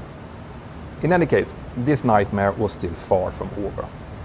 Since the pitch was now steadily increasing without any recorded inputs on the controls to stop it, the aircraft had climbed to 7,250 feet, and the speed was now back at 159 knots and still decreasing. Now, those of you who have followed my channel for a while knows what this means. The angle of attack was now increasing and approaching the critical value where the wings would soon not be able to continue to produce lift. A stall, in other words. Now, since the aircraft was still being hand-flown, there were no protections available to force the nose down, but the speed trim system that I mentioned before now activated and trimmed forward in order to help the pilot to get the nose down. There would also have been loads of other warnings, like a yellow flashing speed box around the speed, buffet alert on the FMC CDU, the eyebrows appearing on the primary flight display, as well as the speed getting closer to the red and black barber's poles on the speed tape. But none of these warnings seemed to have been noticed by the pilots. They also weren't correcting their heading back towards 270 degrees as the controller had asked them to do. Instead, the speed now dropped to 141 knots and the stick shaker activated, a sure sign of an impending stall. Now, whenever that happens, all pilots are trained to do one thing and one thing only: execute the approach to stall and recovery maneuver. Now, that has been updated over the years, but essentially it includes hold the control column firmly, disengage any automatics, smoothly apply nose down elevator, roll in the shortest direction toward wings level, apply thrust as needed, and verify that the speed brake is down. But in this case, the pitch instead just continued to increase until it reached a terrifying 38 degrees. Remember, the limit for an upset is 25 degrees. At the same time, a left roll had also started developing, likely because that wing may be stalled first, and it was now increasing towards 68 degrees, meaning that another set of bank angle warnings were triggered. This caused the captain to call out, "What is that?" and then repeated it in a louder voice, "What is that?" But there was no response from the first officer. This clearly shows that the captain was now so disoriented that he just couldn't figure out what was happening and desperately wanted some help. But the fact that he was inputting on the controls and also speaking might actually have impeded the first officer's willingness to intervene. You see, there is a lot of incapacitation training being done during a type certification training, but that's almost always done in the form of a full incapacitation, where the captain simulates a heart attack and becomes unconscious. Now, that's pretty easy to diagnose, as we're trained that any non-response to 2 consecutive callouts could mean an incapacitation. But if the captain was clearly still working, was he really incapacitated? There is something known as subtle incapacitation, which is defined as a pilot still being able to input on the controls and speaking, but doing so erratically and in a manner not suitable for the situation.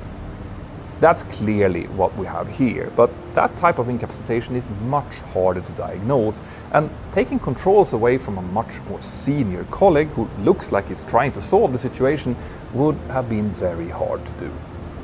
Anyway, after a few seconds of this stalled left turn, and probably in response to these new bank angle warnings, the captain now turned his control wheel sharply to the right and also started inputting right rudder, combined with a slight forward push on the control column.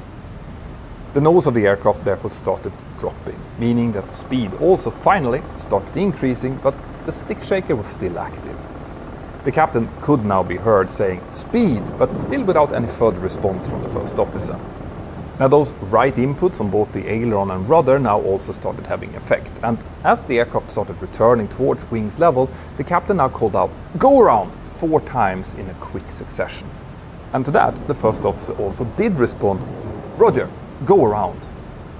But the aircraft was still stalled, and strangely, the captain now started momentarily pulling back on his yoke, causing the attitude to rise to 11 degrees pitch up before then returning it back down towards the horizon.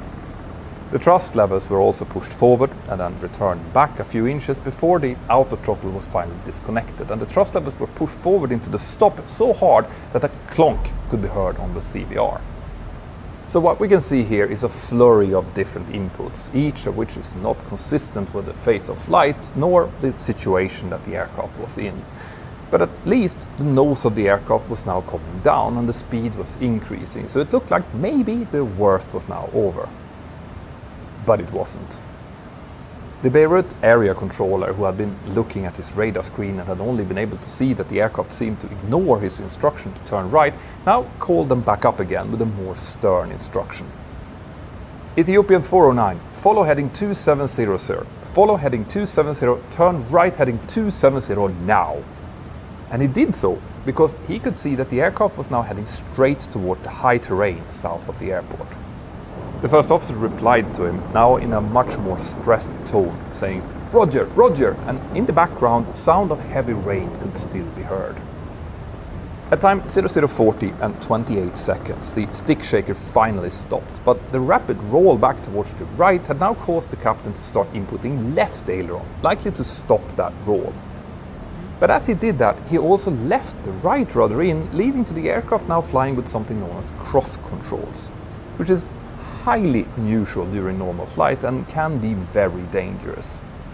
Because remember what I told you about the secondary effects of using rudder? Yes, that right rudder that he was now using was counteracting the left aileron input, effectively masking its effects. Over the next 20 seconds, the speed initially kept increasing, and as it passed 195 knots, the speed trim system again activated and trimmed nose up in order to maintain that speed. The aircraft soon reached an altitude of 6,000 feet and a speed of 238 knots before the forward pressure on the control column was suddenly relaxed and the aircraft again started pitching up, still with cross controls maintained. So when the captain a few seconds later finally stopped pushing the rudder, that also stopped masking the aileron inputs that he was still inputting, causing the aircraft to once again roll rapidly over to the left.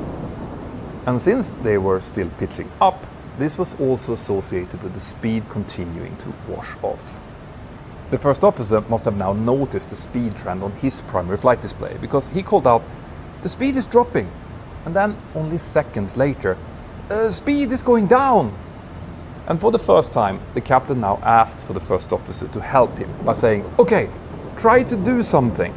But it doesn't seem like the first officer understood that order, but responded like he had done the first time by turning the control wheel over to the left while still maintaining perfectly him, and that the G-forces might have also been playing havoc with his vestibulary system. But whatever was causing this mayhem was made further strange by the fact that his first officer was still not saying or doing anything. There's no question that he now must have known that whatever was happening to the aircraft was partially being caused by the captain, so his inactivity here cannot be properly explained. Now, it might be hard to believe, but it still would have been possible, as I'm sure that you have guessed by now, this was not being done. Instead, that last push forward on the control wheel, together with the cross controls, sealed this aircraft's fate. A few seconds later, the overspeed warning clacker could be heard on the cockpit voice recorder, and the last recordings from the flight data recorder indicated a speed of 407 knots. That's 67 knots above the maximum allowed speed and 7 knots above the max demonstrated structural dive speed. The pitch was still at minus 32 degrees at that point, with a left bank of 61.5 degrees and a wing loading of 3.75 G. An absolutely catastrophic combination as this aircraft passed 1,291 feet. Only 2 seconds later, a loud sound could be heard on the cockpit voice recorder, and we don't know for sure. That could have been either the aircraft breaking up or hitting the water. But in any case, at time 0041 and 30 seconds, only 5 minutes after the captain had set takeoff thrust, Ethiopian Airlines Flight 409 crashed into the Mediterranean Sea and all 90 souls on board were immediately lost.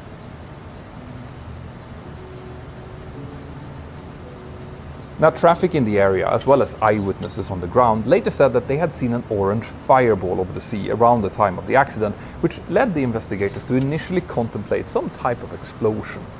But it's more likely that these people either saw lightning or the aircraft's landing lights illuminating the low clouds during the last few seconds of its dive.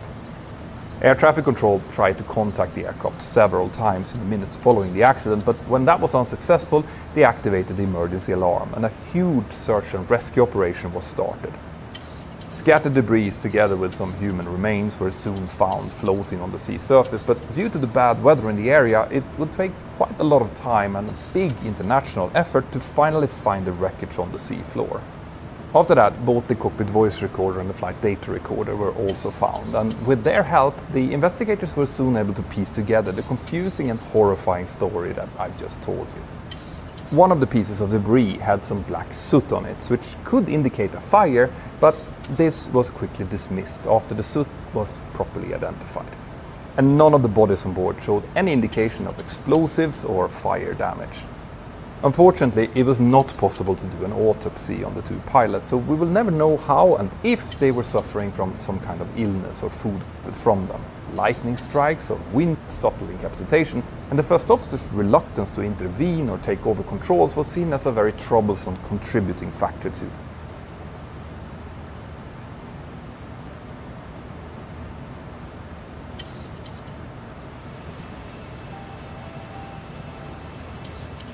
Cabin crew doing an absolutely great job as always. So at time 0601 UTC, Germanwings flight 9524 took off from runway 23 left in Düsseldorf and started climbing southwestward, initially towards Paris. And that was then followed by the cruise segment at flight level 370, which had so far also gone off without a hitch. But now, as the aircraft was getting closer to the calculated top of descent, the captain, a 34-year-old with just under 6,800 total hours, decided that he needed to visit the restroom before the approach. At this point, he had worked as a captain on the Airbus A320 for a little less than a year, gaining about 259 hours of command experience on it. But he used to also fly it as a first officer in another airline, before moving over to the Airbus A330 and A340 for Lufthansa back in 2010. After that, he eventually received his upgrade on the Airbus A320 in Germanwings, which was a wholly owned subsidiary of Lufthansa. Now, all of that previous experience had taught him that it was better to go to the toilet before getting into the descent, because skipping that would almost always mean that you would end up in a holding pattern over the destination, wishing that you'd gone. Now, the captain was operating as pilot flying at this point, and he had already completed the approach briefing into Barcelona, so he likely figured that there should be plenty of time. On top of that, his 27-year-old first officer with around 900 always gives you a... I clearly remember when I received that phone call myself, informing me that I had been accepted into the government-sponsored pilot program in Sweden. And the feeling, well, it just cannot be described in words. So, said and done, in September of 2008, the first officer joined up with around 200 other lucky candidates to start the theoretical part of their training towards becoming airline pilots. Now, it should be mentioned here that this program, whilst being partially funded by Lufthansa, still required the candidates to pitch in around 60,000 euro or 70,000 US dollars of their own money to allow them to participate. And in the case of the first officer, he covered this via a private loan plus savings, most likely from his family, but I don't have the exact detail. It's done as an AMC and starting to develop psychosomatic physical symptoms. It's like tinnitus, for example, which is giving up was likely not part of. 2 days later, he scribbled Decision Sunday, as well as BCN.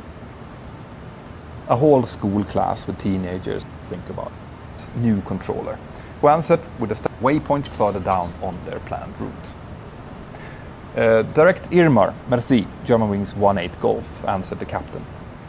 And that would be the last radio message intended to go back to the toilet again, and he then handed over the radio to him. Controllers on, because even though this was an almost 90-minute long flight, the controllers often start descending flights a little bit early when they're coming from this direction in order to fit them into the busy German airspace. And the reason I'm saying allegedly is because the cockpit voice recorder transcript from this flight has never been publicly released.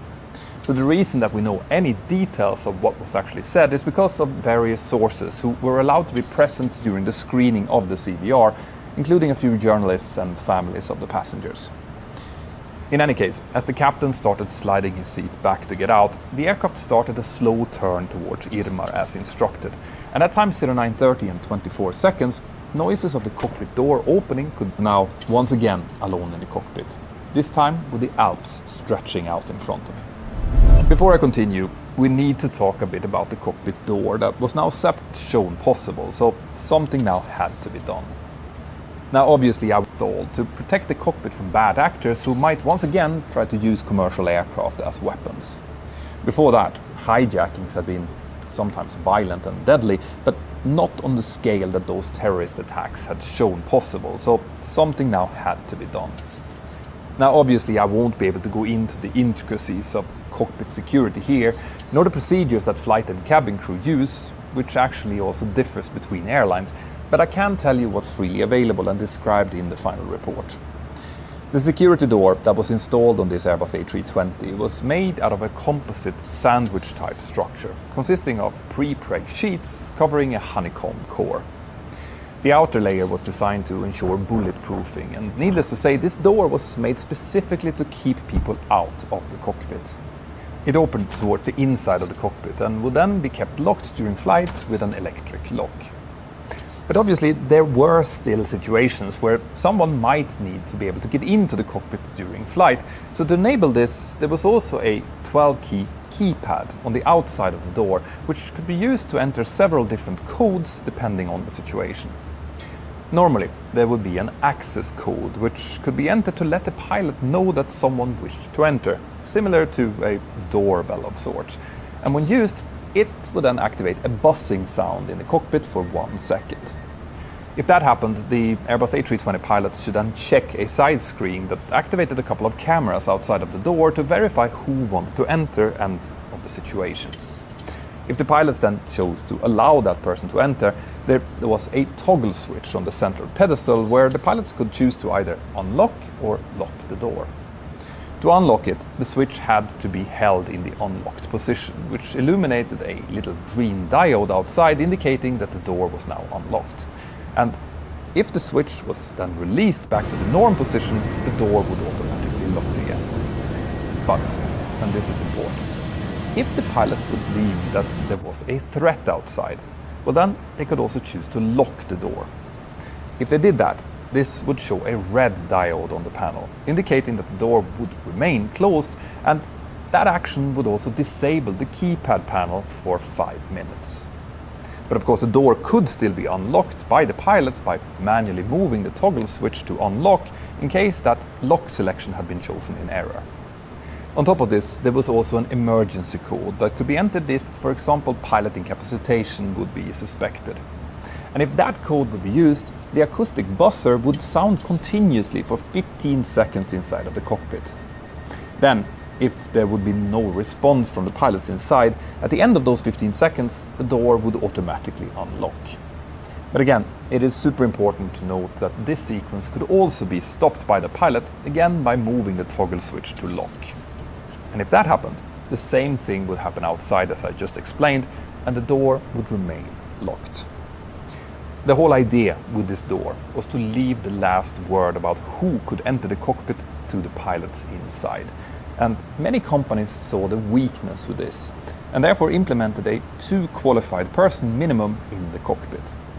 This meant that in case of one pilot having to leave their station, a qualified cabin crew would get in and sit on the jump seat with the door locked until that pilot returned. Now, this was more of an incapacitation feature than a barrier against bad actors in the flight deck, whilst others just didn't arrive, where the true nightmare was now just about to start. And immediately after that, the aircraft went from maintaining its cruise altitude to an autopilot mode known as open descent, in which the engines will reduce back to idle thrust and the autopilot will pitch down as much as needed in order to maintain the commanded speed. This meant that the aircraft immediately left flight level 380 and started descending down towards its new commanded target. Now the captain would have definitely noticed this from the toilet, as the engine noise and angle of the aircraft would have shifted quite substantially, and my guess would have been that he likely thought that this was strange, but not outside of the norm, since we sometimes do get asked to change our cruising altitudes in order to facilitate traffic flow. 44 seconds later, the cockpit voice recorder also picked up the sound of a pilot's seat moving, indicating that the first officer was definitely still active at this point, so he wasn't incapacitated. The aircraft then continued to descend, initially without anyone in air traffic control seemingly noticing this, but that would soon change. Now, this aircraft was equipped with something known as a Mode S transponder, which on top of transmitting its location and altitude, also can transmit certain selections from the autopilot flight control unit in order to increase the controller's situational awareness. That would have included the selected altitude, but the hardware that the Marseille controllers were using at the time had not yet been upgraded to receive that info.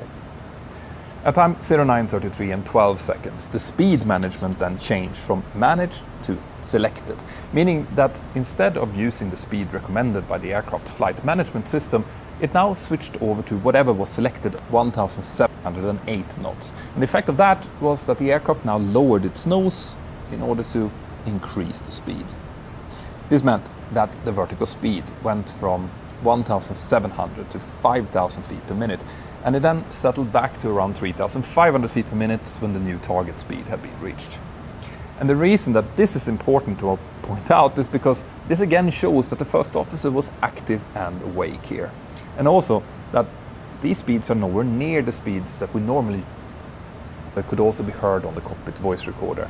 And we know that this was his breathing because it was later matched up with the same sound when the captain was still present in the cockpit and talking. About 30 seconds after that higher speed had been selected, it was then decreased again to 288 knots, meaning that the vertical speed now slightly decreased. And following that, the speed was then changed again 6 times until it finally stabilized at 302 knots and stayed there for a while. Now, it's hard to know why the first officer was doing this. Maybe he was still struggling with his horrible decision, or maybe through with his monstrous plan. And then, for every second that the aircraft continued to deviate from its cleared altitude, the fear of what the consequence. A lot of people have asked how someone could make such a decision. To decide to end, not only his own aircraft was deviating heavily from its cleared level, and he therefore called the flight up asking what cruise level they had been cleared for. Now, that's a typical phrase used when the controller knows that a mistake has been made, but when they still think that it might be just that, a mistake or a misunderstanding. Maybe over the following 30 seconds, the controller tried to contact the aircraft again, twice, but still without getting any response. German wings 18 Golf, come in please. Dropped once again. Now, the captain was done in the toilet and likely very curious about what was going on in his cockpit. Like I said before, he would have noticed the issue. So he now entered the axe being that worried at it, immediately flicking the toggle switch to the unlock position. The first officer now instead switched it to lock, silencing the buzzer and disabling the keypad for the next 5 minutes, which would have also shown a glowing red diode to the captain waiting outside. Now this is where a cold feeling would have hit the captain for the first time. Anyone knowing how this system works would have known what that red diode meant, but there could still be a chance that this was just some kind of simple mistake. And I have to think that he probably believed that. Inside of the cockpit, the calls from the controller could still be heard as it was trying to reach the flight over and over again, but without getting any response. And as the plane descended through 25,500 feet, the controller also called on their previous frequency, hoping that they had somehow switched back to there by mistake. The speed selected on the FCU was now increased to 350 knots, the highest speed that was possible to select, which also corresponded to the aircraft's maximum allowed indicated airspeed.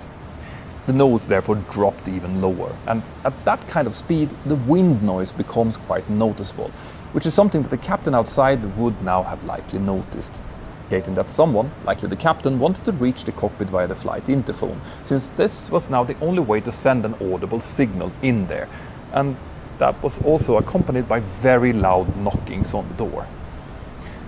But inside of the cockpit, the only thing that could be heard was the first officer's steady breathing and the air rushing by.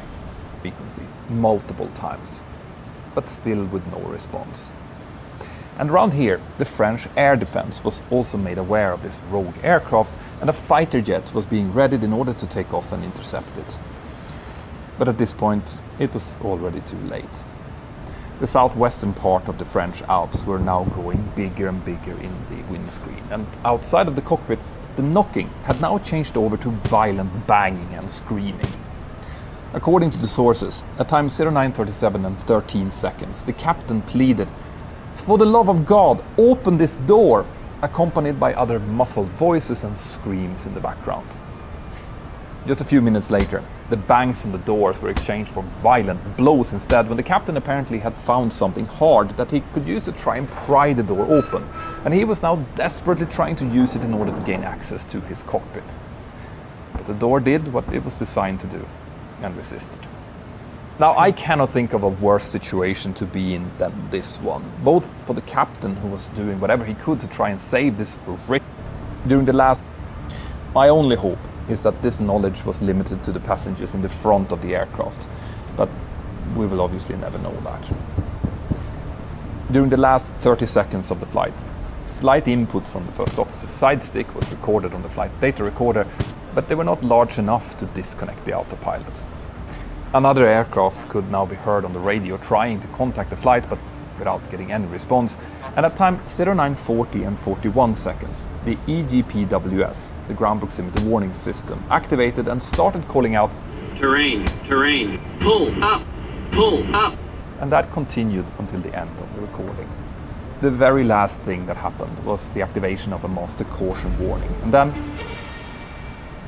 at time 09:41 and 6 seconds, German wings flight 9525 slammed into a cliff face at an altitude of around 5,000 feet, instantly killing everyone on board.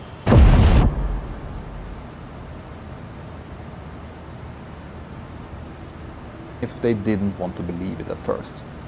The scrambled fighter jet was already en route, and it soon identified the smoldering pieces of the aircraft strewn all over the steep mountainside. This happened already at time 11:01, less than 20 minutes after the crash, and the investigation therefore started immediately, with the recovery team soon working tirelessly, sorting through the grueling rests of the aircraft in the ravines around the impact site. And by a sheer coincidence, one of the workers stepped on the cockpit voice recorder among the millions of other parts in the debris field only a few hours after the accident had occurred. The CVR was then rushed to the BEA headquarters in Paris, where the memory module was found to be intact. So the outline of this horrible story that I've just explained to you was basically made clear to the investigators from the very beginning. Obviously, several recommendations were then added, and the BEA made it very clear that all of those recommendations should be implemented all together, since cherry-picking among them could actually give the opposite effect to the intent. That the airlines out there should include in their safety management systems ways to mitigate the socio-economic risks related to a loss of license based on medical grounds.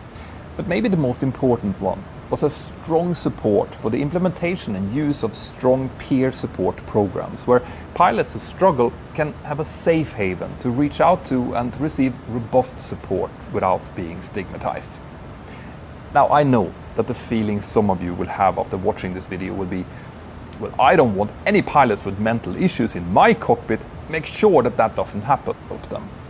So we need, as an industry, to realize that even flying and get the impact of losing their livelihood.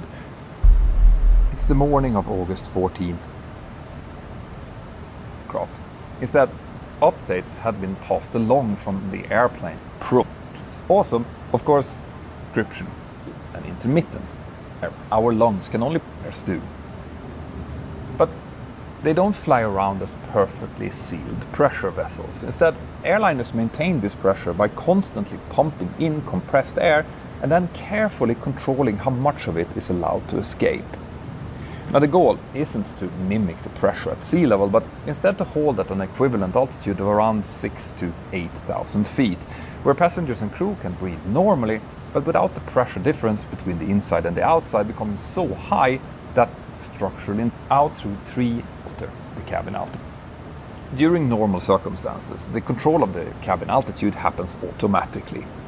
The pilot just sets the intended cruise altitude and landing altitude in the pressurization panel, and the system then manages everything else, carefully controlling how much air leaves the cabin to maintain a safe and comfortable internal pressure. But there is also a manual setting, which can be used if the two automatic controllers would fail. In that setting, the pilots can control the outflow valve manually whilst carefully monitoring the cabin altitude, and this will activate a green manual light on the panel. But having to do that is exceedingly rare. So, in reality, the pressurization mode selector was almost always set to auto, which is worth remembering here. And that also takes us back, therefore move the pressurization. Now it was the lead and the cabin rate of climb indicator. You know, a high setting, but with the engines still not running and the flaps still retracted. And by doing that, that reliably reproduces this exact same horn, showing us that the takeoff configuration called up Nicosia ACC and the final, which would have meant that the autopilot was now set up for a continuous climb, all comfort in the cabin, but was told to stand by while they tried to diagnose what they believed was a nuisance warning. And it was only when the cabin altitude reached around 14,000 feet that the captain noticed that the air conditioning packs had never been turned on. Switching them back on then immediately restored pressurization, averting a further incident, but Irish investigators later wrote that the potential for a full-scale initially assumed that it was the takeoff configuration, which made him realize what was now actually altitude warning had the same sound, which made him reaction the diagnosis. And that revision, but the captain still was the same one. 737, the equipment cooling system uses off, and therefore the lights off shouldn't have been illuminated, but this still did. Oxygen masks now deployed automatically as the cabin altitude passed 14,000 feet, and that, if anything, should have been the final cue these pilots needed in order to figure out what was going on. But yet again, fate and poor training intervened. You see, when we pilots are dealing with technical issues, the master caution light must then be reset. The reason for this is that this arms the system for any other faults. Non-normal check system then activated with its own, with the techniques commanded, with an eerie silence inside of the cockpit. The aircraft soon leveled off. Clean activated will chemically create oxygen for about 12 to 15 minutes or so. Now that's normally more than enough to keep everyone conscious during an emergency descent down to the air very quickly. And one by one, the cabin crew and the passengers would have lost consciousness as the oxygen generators were exhausted. And that would have finally left the cabin in a strange, motionless stillness. People sitting in their seats, still alive, but unconscious. Now, so they would have expected the aircraft to level off, look for those circuit breakers. The cabin altitude would have been almost conscious. Remember, they were not on any type of oxygen. Received no response. And they then contacted the shore. So, in the off chance that the pilots could still hear instructions, the controller now issued a descent clearance.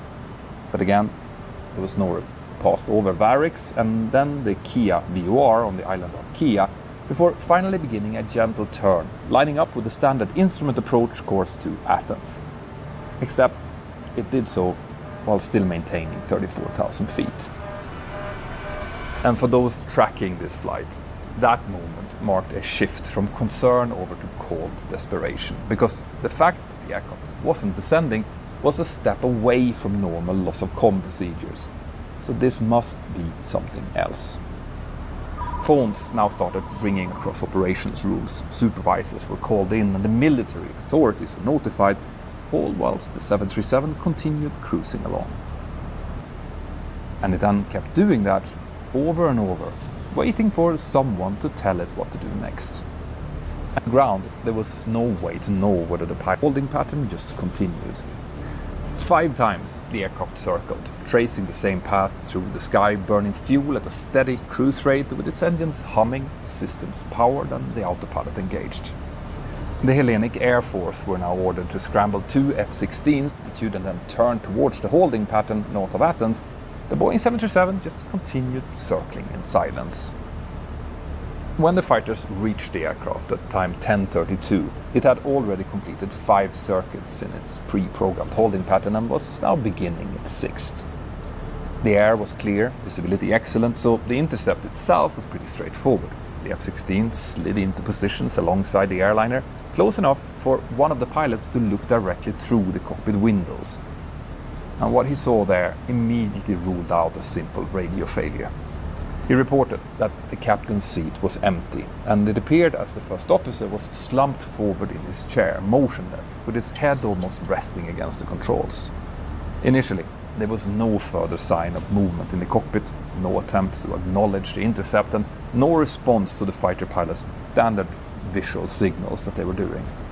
This included rocking their wings, maneuvering into the crew's field of view, and even releasing flares, but nothing was working.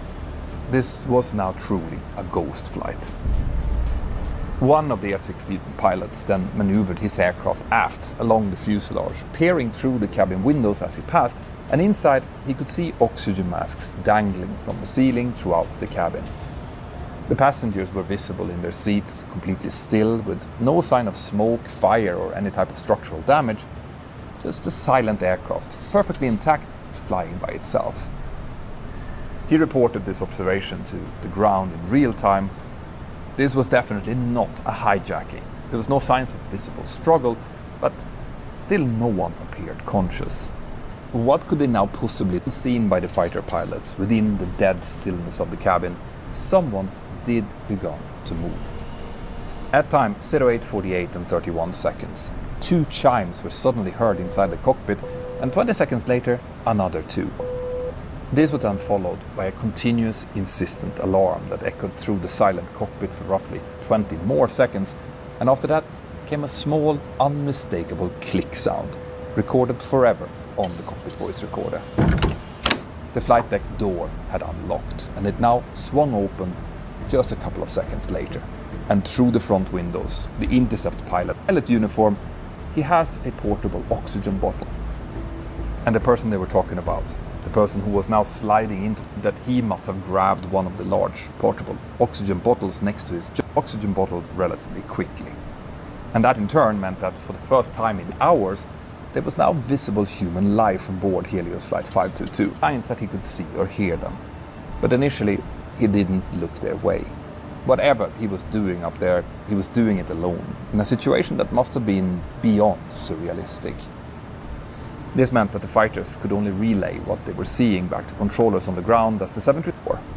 That had been required after the 9/11 attacks and the other crew members on board, and it is entirely reasonable to assume that he first tried to help her and perhaps others before making his way towards the cockpit. The magnitude of what he was facing was also a trained private pilot, which meant that all of the instruments and levers inside might have been at least somewhat familiar to him.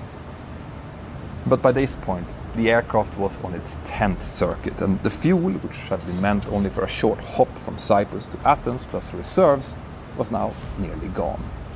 So Andreas would have had only seconds really to understand what configuration the aircraft was in, what systems were accessible, if there would have been enough time.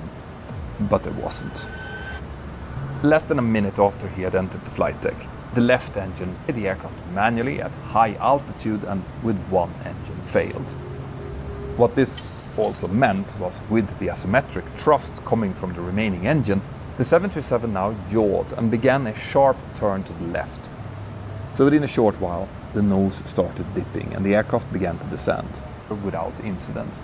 Spiral, which was a detail that the investigators later took as strong evidence that Andreas Moreau was actively flying the airplane at this stage, but with obvious difficulty. One of the F-16 pilots now slid in close once more, searching. The voice recorder now also captured something that the fighters couldn't hear. A weak, exhausted voice calling out, "Mayday, mayday, mayday! Helios Airways Flight 522 Athens! Mayday, mayday!" Now Andreas never pressed the transmit button on the yoke as this call was made, and even if he had, the radio was at this point tuned to the wrong frequency, so this mayday call was never sent out. It was only captured for posterity. Two became a glider, but not one configured for a controlled descent and not flown by a trained crew with any hydraulic power to support them, because both engines had failed, making controlling the aircraft incredibly safe distance, watching intently. And then, for the first time since entering the cockpit, Andreas Moreau acknowledged the fighter pilots, responding faintly to a hand signal and confirming that he was aware of their presence. The F-16 pilot had no idea of how much control Andreas had. Helios Flight 522 now a final attempt to raise the nose and to soften what was coming, but with no flaps, degrading airspeed and likely with very heavy controls, his efforts simply didn't make much of a difference. At times 09, 03 and 32 seconds, Helios Flight 522 struck the ground on the side of Grammatico Hill, 32 kilometers north of Athens. Survivors. We have the impact, and there would be no survivors. Box data, the positions of switches in the cockpit and the non-volatile memory extracted from the pressurization system controls, they were forced to come to a grim conclusion. The pressurization system had been left in manual, with the outflow valve partially open, meaning that the plane never pressurized itself.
This video is brought to you together.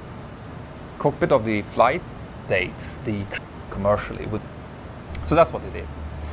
Engineers. So this is happening at about 16,000. It's at 5,000 feet. It's about 15 miles away, which is perfect gliding distance from the 737. And he lines the aircraft up to ditch in this airline. He does the airstream and make the whole body work as an air brake. This is a very efficient way to lose altitude, something that you would use on smaller aircraft or on gliders to get. So the rear end, like a document, and it's of TACA Airlines had a bit of a quandary. Like, how are they going to get this aircraft?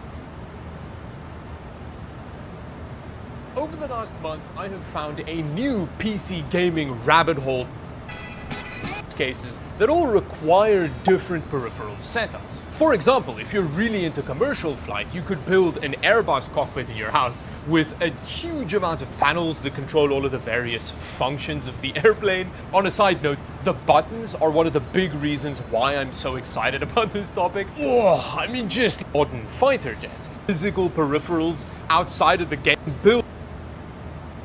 Video is this, the Logitech Extreme 3D Pro.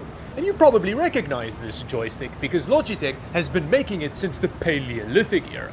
In fact, I'm pretty sure I had one of these when I was growing up. And the fact that they've been making it since Nero was emperor, by a couple of eggs of a byproduct of its granny hip joint, which you can get in two configurations. You can either just get the joystick on it. I was kind of expecting the joystick to be very similar in quality and action to the Logitech one. I was thinking that but the Thrustmaster stick is surprisingly more competent. Despite also being a granny hip socket design, there's a much more satisfying action as you get off of this. Way more flexibility when it comes to controls.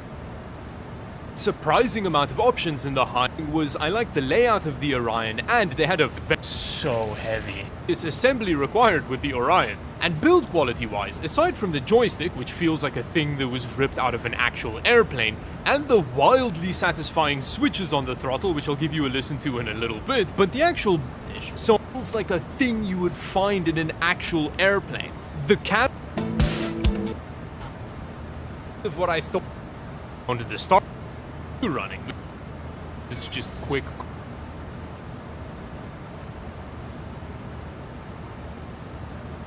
While we're at it, just for €60 you can get the Ursa Minor airline joystick. A for the price solidly built, well-rounded stick featuring a glass fiber reinforced pincer gimbal That's quite uncommon at this price point. To make this possible, they've just copied the internals of the more expensive VKV Gladiator you'll meet in just a few minutes. And that's exactly why it's the first device to proudly earn the brand new Drama Badge. Congratulations! Let's continue. Drama Badge for that. Ergonomics are generally good. It's called the Ursa Minor Space Joystick, which can be coder, being the twist act.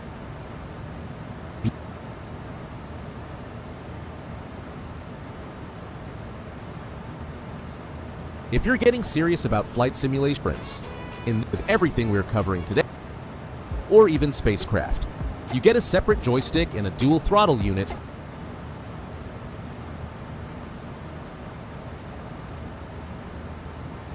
These are 3 really valuable. So what you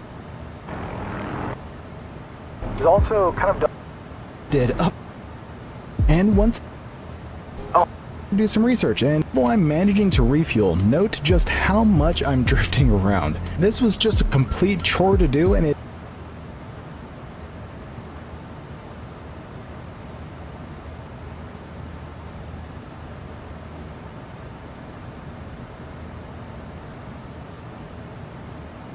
Hello and welcome to the Drive Tribe Cool Wall, where we rate cars from biohazard bad to radioactive good. But it's not that simple. It's in fact quite complicated, isn't it, Richard Hammond, our lovely guest? God, that was good. Okay, this is the third one of these we've done because we're launching the series. Yeah, You as host, me as guest. Yeah. And you've got that down to like a standard intro now. Yeah. It's because I can't really think of anything else. Is it? Oh, it's not your hope that like people are going to be saying that in the street. No, I just can't really think of Hi, anything. welcome to. It's difficult to say.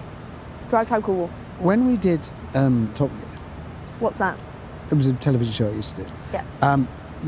We'd spend quite a long time working out the intro. Really? What was the intro? But it varied every week. Oh, wow. Yeah. You haven't gone that route. No, I don't think you need to. Just get straight in there. We know why we're here. We've got a wall behind us. We're going to rate some cars and scenarios, put them together, put them on a wall. See what I did there? I just segued into that. That was good. That was good. Yeah, you flagged it up a bit when we're still on. Hello. Oh, yeah, but it's because I just like natural, authentic. Is that what it is? Yeah. Okay. I'm going to segue into the next thing that we're going to talk about. Go on. We're sat on a map. We're sat on a track. Yeah, we're on track. We're sat Not on a map. That was such a rubbish. Yeah, we're on track, and it's a representation of Silverstone. Oh, we should have pretended that one of us didn't know and you'd have to guess the track. We both know. We all know it's Silverstone. We're sat on the Silverstone circuit. Hey! Yeah, this isn't your first time on Silverstone, is it? No, oh, brilliant segue. Very good. Yeah, I've been on Silverstone a fair few times, yeah. Tell us about the last one. Recently drove a McLaren. Yeah. Yeah. It was brilliant. Yeah, have you ever driven a McLaren on Silverstone? Yes. Did you say on Silverstone? Yeah, on round. On? What is You're on. Rubbish. You didn't drive it on it. Okay, we've also driven around Silverstone together. Mm-hmm. We've raced At the on Pomeroy Trophy. Silverstone. You were in your Mini. Yeah. I was in an Escort RS2000. Yeah.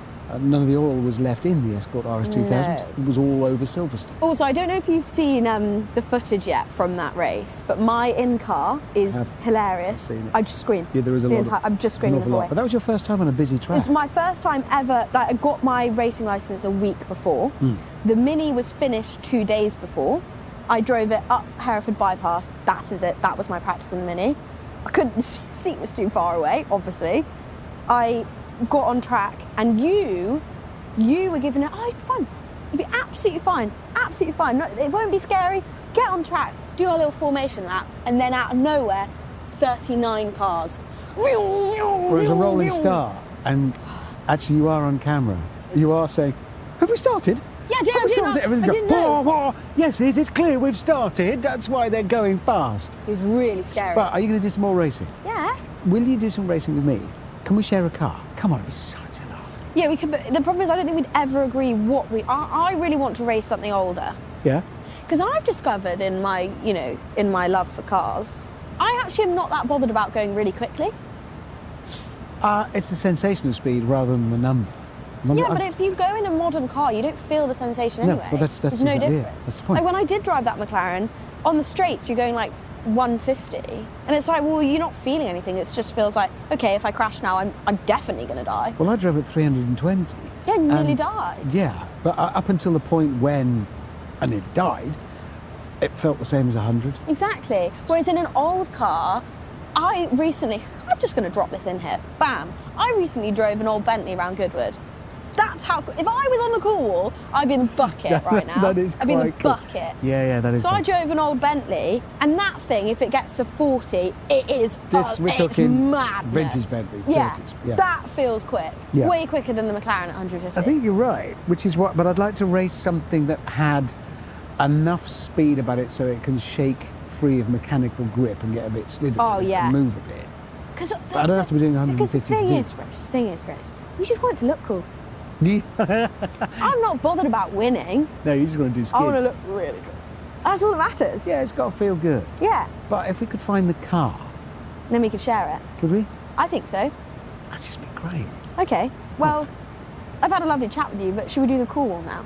I couldn't be bothered to segue. Let's just do it. That wasn't a brilliant bit of Nah, hosting. can't be asked. So, Rich, what I'm going to give you now are Yes. some scenarios. Oh, really? Yeah. You'll know the game by now. I You've do. put a few cars on the I wall. have put all those cars on. You're going to get some scenarios, Yes. and then I'm going to give you some cars, and you're going to pop them on the wall.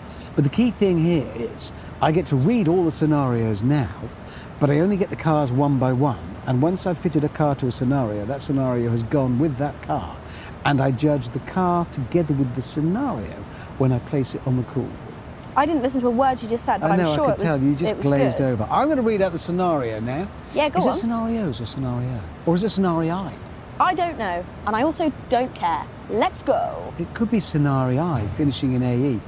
Hello, come in. We are, in case you are bewildered by the racket and cyclists and postmen coming past, this is the portable Drive Tribe Cool Wall. Sorry, I don't remember you taking over the hosting. I'm just a natural boy. I'm You a are, aren't natural. you? I You're just. cannot help You're itching. Why don't you explain that this is the... Ladies and gentlemen, you find us here at the Smallest Cog, which is a workshop owned by Richard Hammond. Oh my God, there's a dragonfly! Look! Oh, it's really pretty. Oh my God! I'm basically David Attenborough. Oh my God! This is never before seen stuff. Isn't it pretty? Wow! Can I touch it? Oh, sorry, I'm a bit nervous. It's on Silverstone! Okay, Anyway, You are sorry, quite- that was mind-blowing. quite easily Sorry. distracted. If you just come over to us, this is not National Geographic. We are still at the Drive Tribe Cool Wall. Your distraction then, you know Richard Osmond, who wrote all Yeah. those books and hosts like Yeah. TV shows. He's an executive producer, and he used to executive produce Total Wipeout. Really? That I made. And years ago, they wanted me to go out to Buenos Aires where they shot it. And I said, I'm only going if you set up exactly the same setup as I has on a green screen in the studio. But I'm actually there. So we did, and it was funny. And I was up on a big plinth, commentating and trying to be funny. And he wrote a funny line, which is midway through it, I was distracted and went, oh, look, a moth. And that's exactly what you just did. Yeah, but I was actually But he distracted. wrote that to take the mickey out of how dim television presenters are and how easily distracted. And you just did it for real. Did you just call me dim? Yep. I've got an English degree. I know words. I know Shakespeare. Yeah? Okay. So I would mind out. How many GCSEs have you got? 8? 9? Well, I've 8? got 10. All right. Yeah. Anyway, let's do some cool stuff. Anyway, let me just use my degree. Anyway, we're going to read these. Battle of I'm doing well. I'm doing well. Okay. Yeah, this academic lifestyle of yours, how's it It's sitting? got me far. Stay in Yeah. school, kids. Yeah. Right. Read your scenarios. Here they come.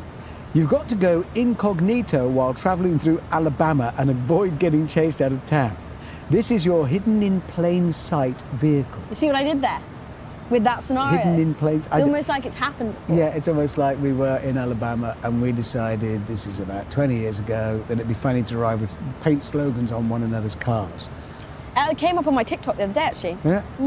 Looked quite dangerous. So I had, well, James, I think, had Hillary for president on the side of his Cadillac. Jeremy had, I can't remember. I know I had Man Love Rules OK down the side of my pickup. And there's a moment, and you see it in the film, when we pull into a petrol station, and Jeremy and I are filling with fuel. James's car had broken down over there. And a woman comes out and says, "Hey, y'all queers trying to see how long you last in a hick town?" And I went, No, we just wanted some petrol, really. And then next thing we know, people started throwing rocks. I heard them bouncing off the crew vans. That's scary. Oh, the next thing I know is I just say, and Jeremy just, I've never seen anyone leave a scenario so quickly. Then I hear, Hammond, I need a jump start. Nothing from the Cadillac. So I was under fire, under hostile incoming fire. In war? They were throwing, they were the rednecks. It's a pebble. No, they were rednecks throwing rocks. I have to hitch up the jump leads and start James's Cadillac. He takes off, I take off, and then we all had CB radios and we could hear them. I got them at the crossroads. I can see them coming up now. And they were all in pickups with guns. Americans are hilarious. We ran clean across the whole of Alabama, Louisiana, Mississippi. Imagine getting annoyed at man love. Yeah, I thought it'd be like driving through Cornwall with cream cheese suck. Down the oh, you stupid alarmist. No, they were furious. They need to get over themselves. Yeah, they did. Next Sorry, one Americans. is, you're in a zombie apocalypse and need to escape. Which car are you taking? Yeah, nice. Yeah.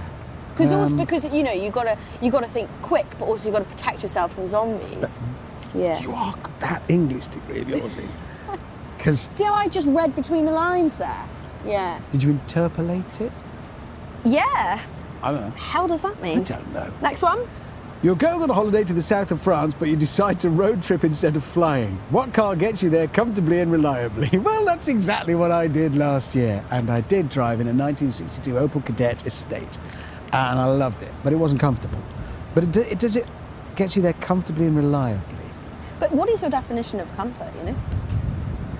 It's philosophical. I'm also a philosopher. Philosopher. Next one, please. Oh, sorry. You've decided to start street racing. Ooh, what car do you enter your first race in to earn a good reputation? That's cool. Yeah, but I'm going to challenge it because to earn a good reputation, it doesn't have to be a fast car. You just got to be good at it. Yes. Very nice. So that could be interesting when the cars come up. A reminder that... Oh, this last one's a brilliant one that I thought of. You're dropping your daughters to a party. You're running late and they're doing their makeup on the way. Well, that's going to be about... That's brilliant. Yeah, that is quite fun. Yeah, I can't wait for that one. A key thing, if you've not watched the Drive Tribe Cool Wall before on Drive Tribe TV, why? I'm hosting again. Am I invisible? I'm the guest. They know what they're watching. You can see it. I was going to remind that. They don't need reminding. You might need reminding. He's going to pick a car, win the scenario and chuck it on the wall. It's not rocket science. In case you need reminding. Come on, let's get... Paper cut. Just got paper cut from the envelope. This is going swimmingly. Why don't you wear these? Yeah. Pop them down, please. Pop them down, please. Thank you, guest. Are you ready for your first car? Yes, I am. Okay. Mm-hmm. You nervous? Oh, no, not remote. Why should I be nervous? Build the jeopardy off of it. Oh, yeah. Ooh, what's the first car? Oh, GT3 RS. I had one. I sold it. Yeah, that's cool.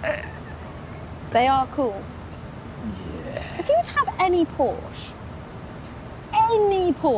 From any time in history? Yes. 70s RS. Love that one, but that's not the one you're looking at. It's this one. GT3. This is a modern one. It is.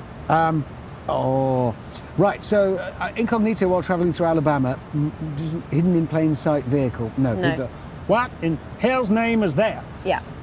You're in a zombie apocalypse and need to escape. I mean, there's worse ideas than that. It's a Porsche, so it's tough. It would look so cool with zombies bouncing off it. I think I'm going for that. But you're not done yet. Holiday south of France, road trip instead of flying. No. Really? Last year, I went in that Opel Kadett. I just bought a 911 Turbo S Cabriolet. But I went in the... no, it's too obvious. No, I wouldn't respect you. Decided to start street racing. No, you won't want to damage it, because street And you racing is never a bit... earn a good reputation. And street racing is a bit like bumps and scrapes. Well, no, the only reputation you'd earn is for having a really cool car. That's not you, it's just ownership. It's a bit too... Dropping your daughters to a party doesn't work, so we've got 2 seats. I couldn't get you both in and me. Bosh. I'm zombie apocalypse. Yeah. I want to escape from a zombie apocalypse in a GT3 RS. Well, now you've got to put it on the wall, and to me that suggests it's going this way. Yep. Yeah. Just think about it. Just imagine. I'm imagining it. Oh no, it's a zombie apocalypse. I'm stuck in a supermarket. What am I going to do? Yeah. Yes. Oh wow. Do you not? Are you contemplating the bucket? Do you know? Are you contemplating the bucket? Yes. But before you go near the bucket, I will ask you to put on some safety gear. Really? Yeah, it's radioactive, mate. I'm going to do it. Let's do it. Escaping a zombie apocalypse in a 911 GT3 RS. Yeah, man. Is simply worth the risk to my health. God, you look like Einstein or something. Yeah, I'm very careful, you know. This Yeah. is a genius idea. Yeah. Starting a television channel, and you end up outside your today. workshop. Just hang on, can you just hold it up for a second? Sorry, TV, this is not very We're professional. going to take a brief break from the TV. so if you That's watch it. hilarious. Okay. Oh my God, it's going in the bucket. Yeah, it's a bit fiddly. Yeah. Careful, it's radioactive, mind. Are you in? Well done. Wow. Brilliant. Wow. That's quite cool. Yeah. Yeah, that was rubbish. That was very hip, very cool. A high five. Well done, you. I'm pleased with that. Yeah. The only thing I will say is it's a bit sad that you then can't see it. Yeah, because I want to see it. Yeah. I felt the same when I put my M2 in the bucket. Mm. But it's okay, you know it's there. Escaping a zombie apocalypse in a GT3 RS That belongs is in very that is. Okay, Are so you ready for the next one? I'm going to make a note on here because you've abandoned making notes. Yeah. Does that Because bore I you? just remember. Okay. Ready? So, yeah, I've got 4 scenarios left, 4 cars. You're going to show me another car. Have you seen how I'm reminding the viewer of Yeah, the you're rules? trying to host, man. I But am. you don't need to remind them. The viewers know what's going on. Got a wall behind us. Okay. Ready? Yeah. Z4. It says 24M. No, it's Z4. What does that mean? It's the M Sport version of a Z4. That's only like the M Can Sport. I just Yeah. bring something up now while I've got you in the room? Why do cars have so many numbers and letters? Well, they have to be identified. Yeah, but why are they all different? Why doesn't one person just say, right, we're going to use this method? Because then you couldn't, if you said, I'm getting, no, you can't. Okay, well, You tell just me the run out- letters of this. So, BMW, Yes, Bavarian Motorworks. yeah, BMW, Yes. Z4. Z4, 24M. No, Z4. Z. 4. It's M. a Z, not a 2. Is that the funniest thing that's happened to you this week? Because if so, your week. I am the worst host ever. Yeah, you are. So And it's you a- actually are. It's just Z. dribble. Can you tell we've been here for a while? 30 years ago, I started in radio. And I thought, oh, if I'm lucky, I'll get to TV. And then I ended up working on the biggest factual entertainment show in the world. And here we are. Anyway, here's the Z4. In a car park. Yes, the Z4M. Chris Bangle styled it, using flame styling, I think he called it. I actually rather liked them. They weren't altogether popular. I did. What? Incognito while travelling excuse me. Just talk to me about this car a little bit, because I haven't got Scooby. Mm. How much power are we talking? I'm going to guess and say it's probably late 2s, 200 and something. But I'm guessing, I can't remember straight say. Is it like cool or? I think they're all right. A lot of people didn't. It was from a time when sort of slightly luxury, prestige mark, 2-seater roadsters were seen as a bit, nah. The SL, the baby SL wasn't cool. When was this? But- When did this come out? 2000s. I don't like it. Late 90s. I think it looks kind of boring. No offense. No offense. If you've got one. Rear-wheel drive. That was a cracking little car. I really liked it. Okay. Well, what would you like So, to do with it? Holiday south of France. Actually, no, I couldn't. It's boring. Yeah, Come on. Decided to start street racing. No. Dropping your daughters to a party. It's a 2-seater. Not happening. Incognito, travelling through Alabama. You're gonna get. Do you think you'd get attacked? Yes. Really? Oh, apologies, Alabama. Yes. I don't want to go to Alabama. No offense, Alabama. but you don't sound friendly. We're not friendly. Come here. You What are you going to do with this then? I'm having a bit of trouble. Going on holiday to the south of France. Sorry, we just experienced a no. hurricane. We did briefly. Sorry, that doesn't normally. In our studio. This is all a studio. This is the Drive Tribe TV studio. This wind is fake. And that's an effect that looks like the Great Infinite. Yeah. Cost us all a lot of money. Street racing, which car? Actually, Oh gosh, it's not very Fast and Furious, is it? modify it, Yeah, true. didn't I? There's BMW engine I can't hide in plain sight in Alabama. that in Alabama. No, you're gonna get shot. I can't take both of my daughters, and it's in a two-seater. Nope. I'm going on holiday to the south of France. I'm not going in that. All right, you don't have to. I'm gonna. Okay. You're gonna street race Z4. in it. M. But- and then when it comes to putting it on the wall, It's not going to do very well. No, it's not. I'm making the best of a bad job. Ooh, Jeopardy. Yeah. Yeah, nice. That's where it is. Yeah, I respect that. Do you? Yeah, because it's a bit rubbish, isn't it? It's not brilliant. Let's be real here. Okay, should we move on to bigger and better things? Right, I have 3 categories left. Yeah. Going incognito while travelling through Alabama and avoiding getting chased. But realistically, if there's anything in here that isn't a pickup, Yeah, you're going to What's the struggle. point? Okay. You're going on holiday south of France, but decide to road trip instead of flying. Dropping your daughters to a party, running late, they're doing their makeup on the way. It's a customer pulling up. Do you want to moan? it's Okay. Isaac. Where's he? All Isaac does is just drive back and forward in his In his Range Rover. Discovery Sport. It's a Range Rover. Sport that he bought for 500 quid. Can't believe you just called it a But it is a Discovery. Discovery underneath. Yeah, I It's the know, same but platform. it's got Range Rover on the side, okay?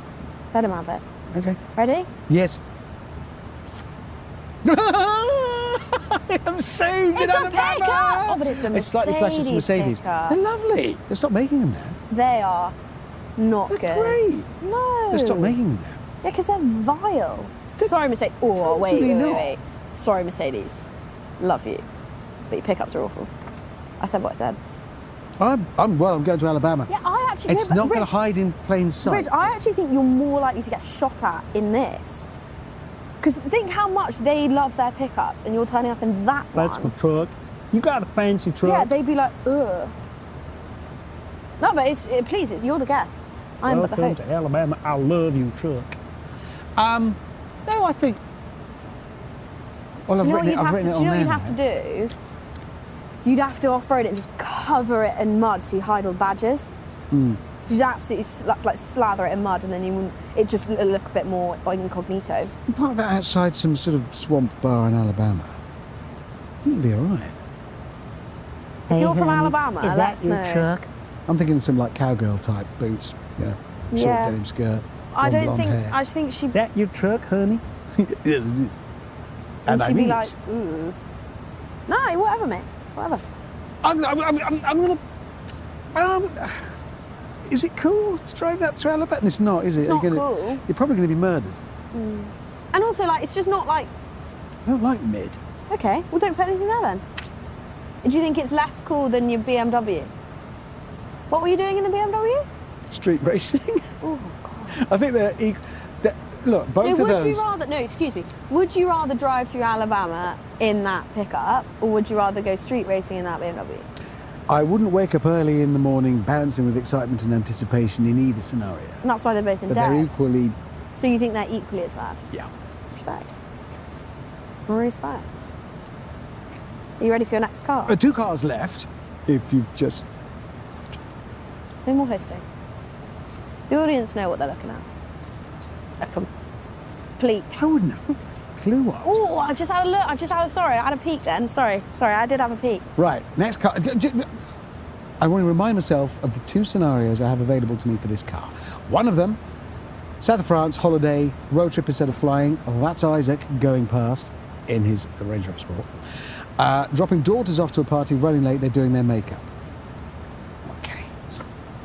They can't drop my daughters off in that. I wouldn't mind being dropped off in that. Hang That's on, let me cool look. as hell. But is that an F1? No, Yeah.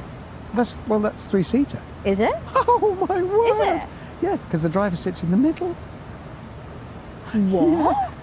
I sit in the middle. Wait, what? Yes. The driver sits in the middle? Okay, I mean, you're doing your makeup on the way, but would you care? Not if I'm in to that. arrive in that? I don't care if it's What all about Willow? if I'm a Willow, mess. Would Willow be all right with that? Oh yeah, Right. should be fine. That's very cool. I think I'm going. Oh God, he's I'm- straight up I'm- there. I'm- Oh my I'm- gosh. I'm going here. I want to take my daughters and drop them off at a party in that. I think that'd be pretty. I'd feel like the bee's knees. Yeah. And as like your father, that's like, yes. Yeah. I'm a good daddy. Normally, taking you in a cool car, you die of shame. Yeah. It's be really but that is so. That's like cool. That's like cool. Do you know what that is? That's fire. Yeah. Okay. Wow. Well, Now that does mean though. Yes. So right now, hang on. You're Wait. going to the south of France in this. Oh, I'm going to have a peek.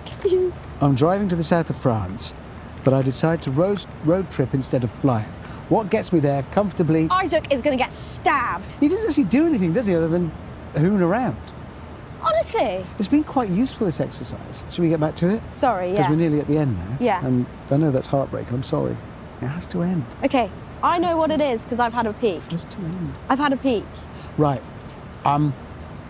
Wait, I don't actually know. What's happening to me? I'm driving to the south of France on holiday in this because I've decided to road trip instead of flying. What is going to get me there comfortably and reliably? There are no more cars to choose from other than this one. Oh, morning. Oh, I'm setting off to the south of France. What am I in? It's a company envelope. I mean, it's not pretty, but it will get me there comfortably and reliably. Is that the Cullinan? Mm-hmm. Rolls Royce. It's hideous. It's horrible, isn't it? But, the south of France, I love the south of France, as do you.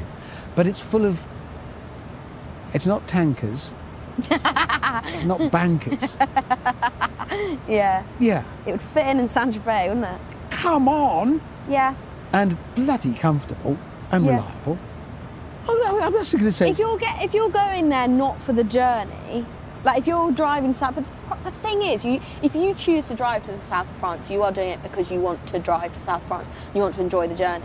That's just boring. Yeah. I think that is rubbish.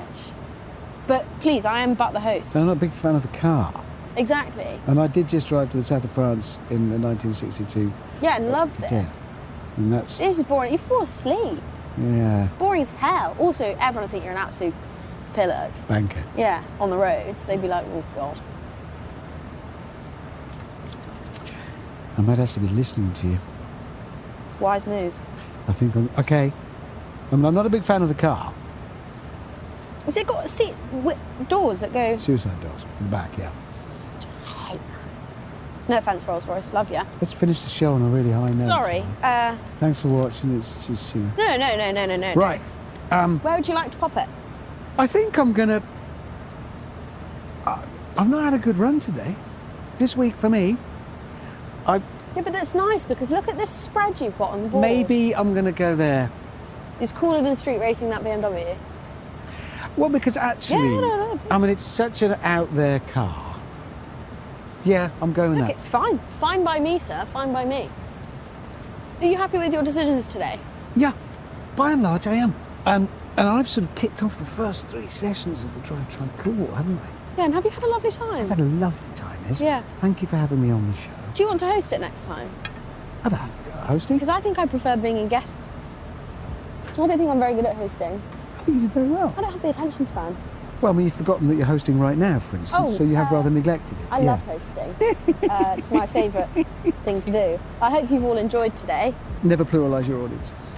Well, you're not what? How many of you? It's you. It's probably 2 people. There's no all of you. It's you. I hope you, and only you, there, have enjoyed watching this because I've loved presenting it. You've done nothing but moan. Yeah, but it's been great. You've been a fantastic guest. Thank you. You, and only you, have been a fantastic audience member. And that's it for the Drive Time Cool. Well. It's been lovely. Thank you for having me. Sorry, I thought you were taking over my outro. No, I looked to the camera, to you, and then I realised I can't talk to you. I have to talk to her. Just so ignore, I went. Just ignore them. Pretend they're not Thank there. you Pretend they're not there. Who? Yeah, correct. Who's not there? Anyway, I hope you, my friend, have enjoyed the Drive Time Cool. Shall I just go? Anyway, ta-da. It's been great. See you again soon.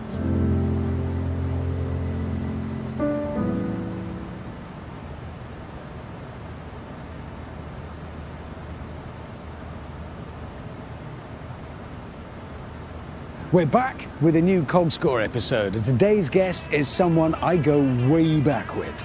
And the car they've brought is, well, it's interesting. Is Top Gear going to come back? Somebody had leaked that we were planning to go out on a Sunday night. And I was like, I know who the leak is. Oh, brilliant, Top Gear's on. Oh, I'm on it. You're on it. Needs to give it a boost and it needs to do something. Let's be honest, And then I crash think again. worse than And then I did. Do you think we ever will work together again? All of us. My guest is, well, it's Andy Willman. Mr. Willman, the editor, the man who helped define and shape an entire era of car culture.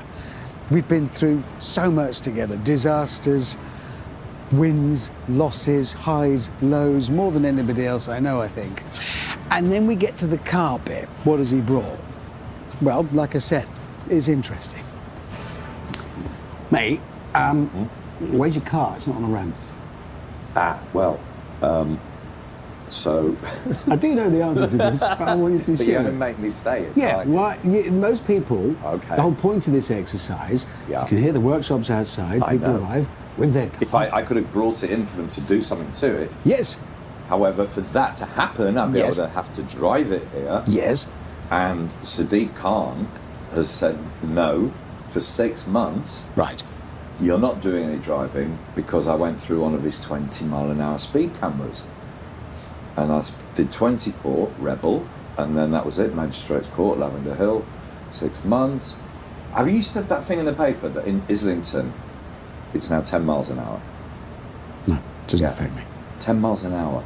So cyclists are now breaking the speed limit in Islington. They're not being done. Some runners. Runners will be, yes. Dogs. Dogs chasing Pigeons. cats. No. 10 miles an hour. That's not going to work. No, I know. That really is grumpy old man stuff. When you were talking then, is a lot like when we used to work at the news, and this whole chat is going to hop about all over the shop. It is. Yeah.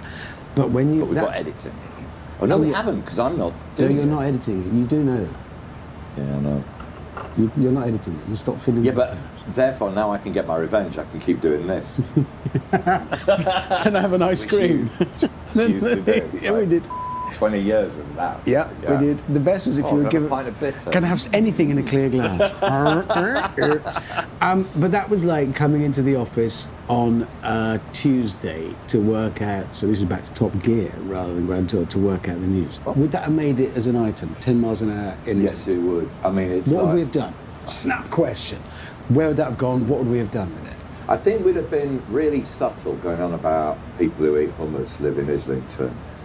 We'd have made it hard for people to get the jokes. Because we were never, well, actually, no, you three, obviously I'm behind the camera, but I think one of the secrets of our success was we were the funniest men in the pub, but not stand-up comedians. No, that's very important actually. It was. It was like we pitched our level at, we maxed out with our talent at getting laughs, but it was like funniest men in the pub, and that was vital. We weren't Michael McIntyre doing a performance. But those Tuesdays, and just to put that into context, we will talk about your book in a minute, because you've written a book. I've literally got the train here to do that, not to see you. And I have read it. The whole thing. You didn't do the audio book? No, I read it. Oh. Okay. Those just will come. You could have been in bed with me, right, in your ears. Yeah, that's. Yeah. It's just really bad. Just trying to get off. Again, it's getting worse. On a Tuesday, so on a Monday, we'll just go through this and then we'll talk about it. But I do want to talk about it because I've got a bit of a beef. Oh, don't do that. Go on. So in the Top Gear days, we recorded the show on a Wednesday. Yeah. So we made all the films. They were all done, and you edited them and disappeared into a dark room and ate pizza and drank beer, and that's it. And then we got on to recording the shows. And on a Wednesday, we'd record them in the studio, so on the Tuesday, we would write the show. We'd write the script for the studio, wouldn't we? And the news stories. Yes. I think we need, given that it was, news is a bit of a big word. The bit where we sat down they sat in the middle of the room and gone, oh, there's a new golf But that had to be written because we had to decide what we were talking about, and otherwise we'd be there for 2 hours. Yeah, and it got more and more strict on that because I think you always were the best riffer you could fly if you went new golf hat. Jeremy was like, a writer by trade, and he wanted his hit points, didn't he? He was like, he wanted to work out what he was going to say. There was a lot of science in it. There was very carefully constructed. I dreaded those Tuesdays because... Why? Because it was like show and tell. My first jobs in radio, 88, in the newsroom. You used to have the newsroom meetings in the morning. Yeah. And people would have to arrive with stories, and they'd literally go around the room, and I'd be like, oh no, all I've got is a hangover. I have nothing else. And then you'd have to give your story to see if that was... So nothing changed then in the years that you were with us? No, nothing at all. And then just before we get onto your book, what you've written... Oh yeah, I've written a book. Yeah. On the Monday, I can have this out with you now. Right. How many years did we do Tom Year? 2002. We went on air. 2015, we were taken off air. Yeah. So 13. 13 years. Yes. I lived on the other end of the M4, out here, where you've just come. And the office was in London. I've done this journey once, and I would move to London. So why you didn't over 13 years? So then we would record the voiceovers. Yes. So we've made the films that go into the show, and then little bits of voiceover dropping in. Monday we did that, Monday evening. Yeah. Yeah. Mm-hmm. So that's a 3-hour drive to bustle into a studio, to sit down and say, right, you ready, Rich? Yeah, I've got my earphones on, I'm on my way for yeah. Meanwhile, and that was it. And that was it. Then Jeremy had an idea. Yeah. And I did that for 13 years. And I even went to the lengths of buying and setting up a recording booth at home studio. It didn't work though. You never tried it.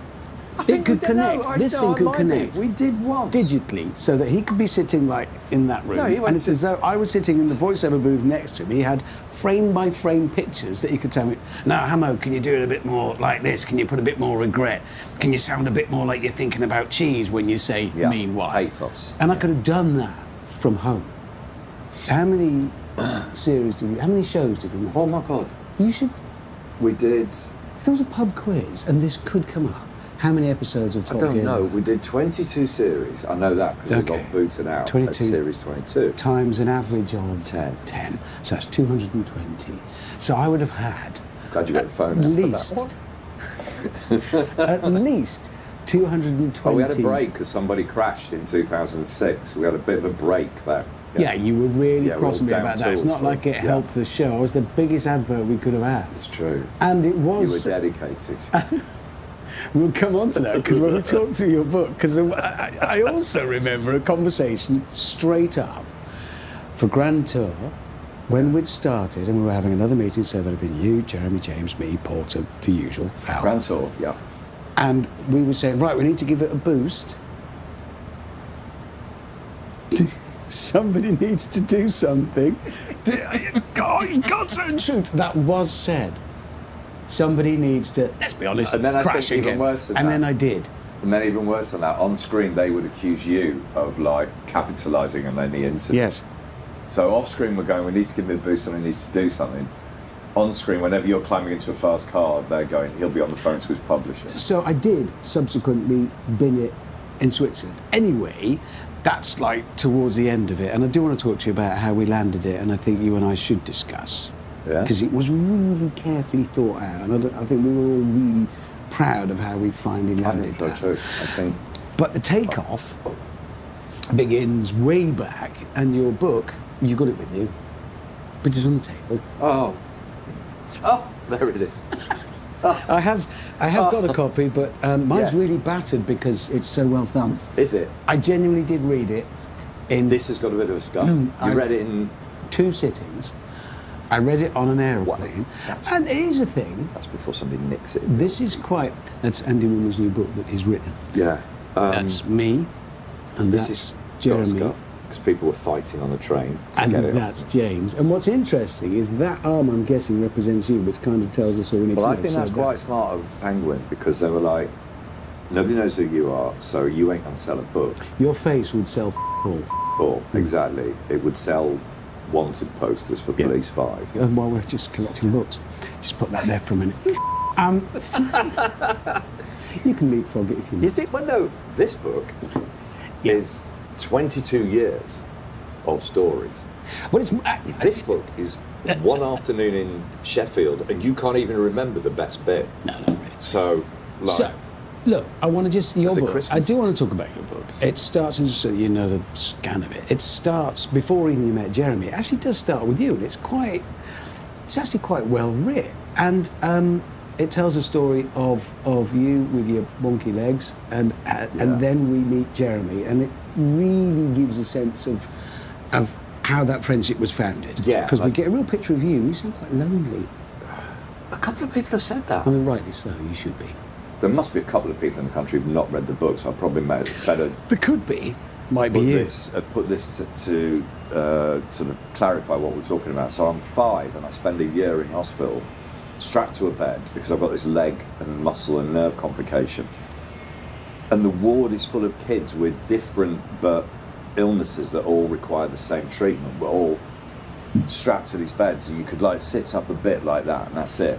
What was fascinating was that if you leave 5-year-olds alone like that, they would try and replicate automatically what a group of 5-year-olds would be like on the outside, but all you've lost is movement.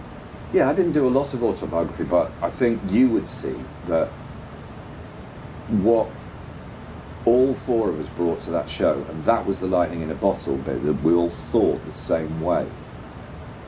You know, TV brought us together, but we all thought the same way. Same humour, same approach to life, same tone.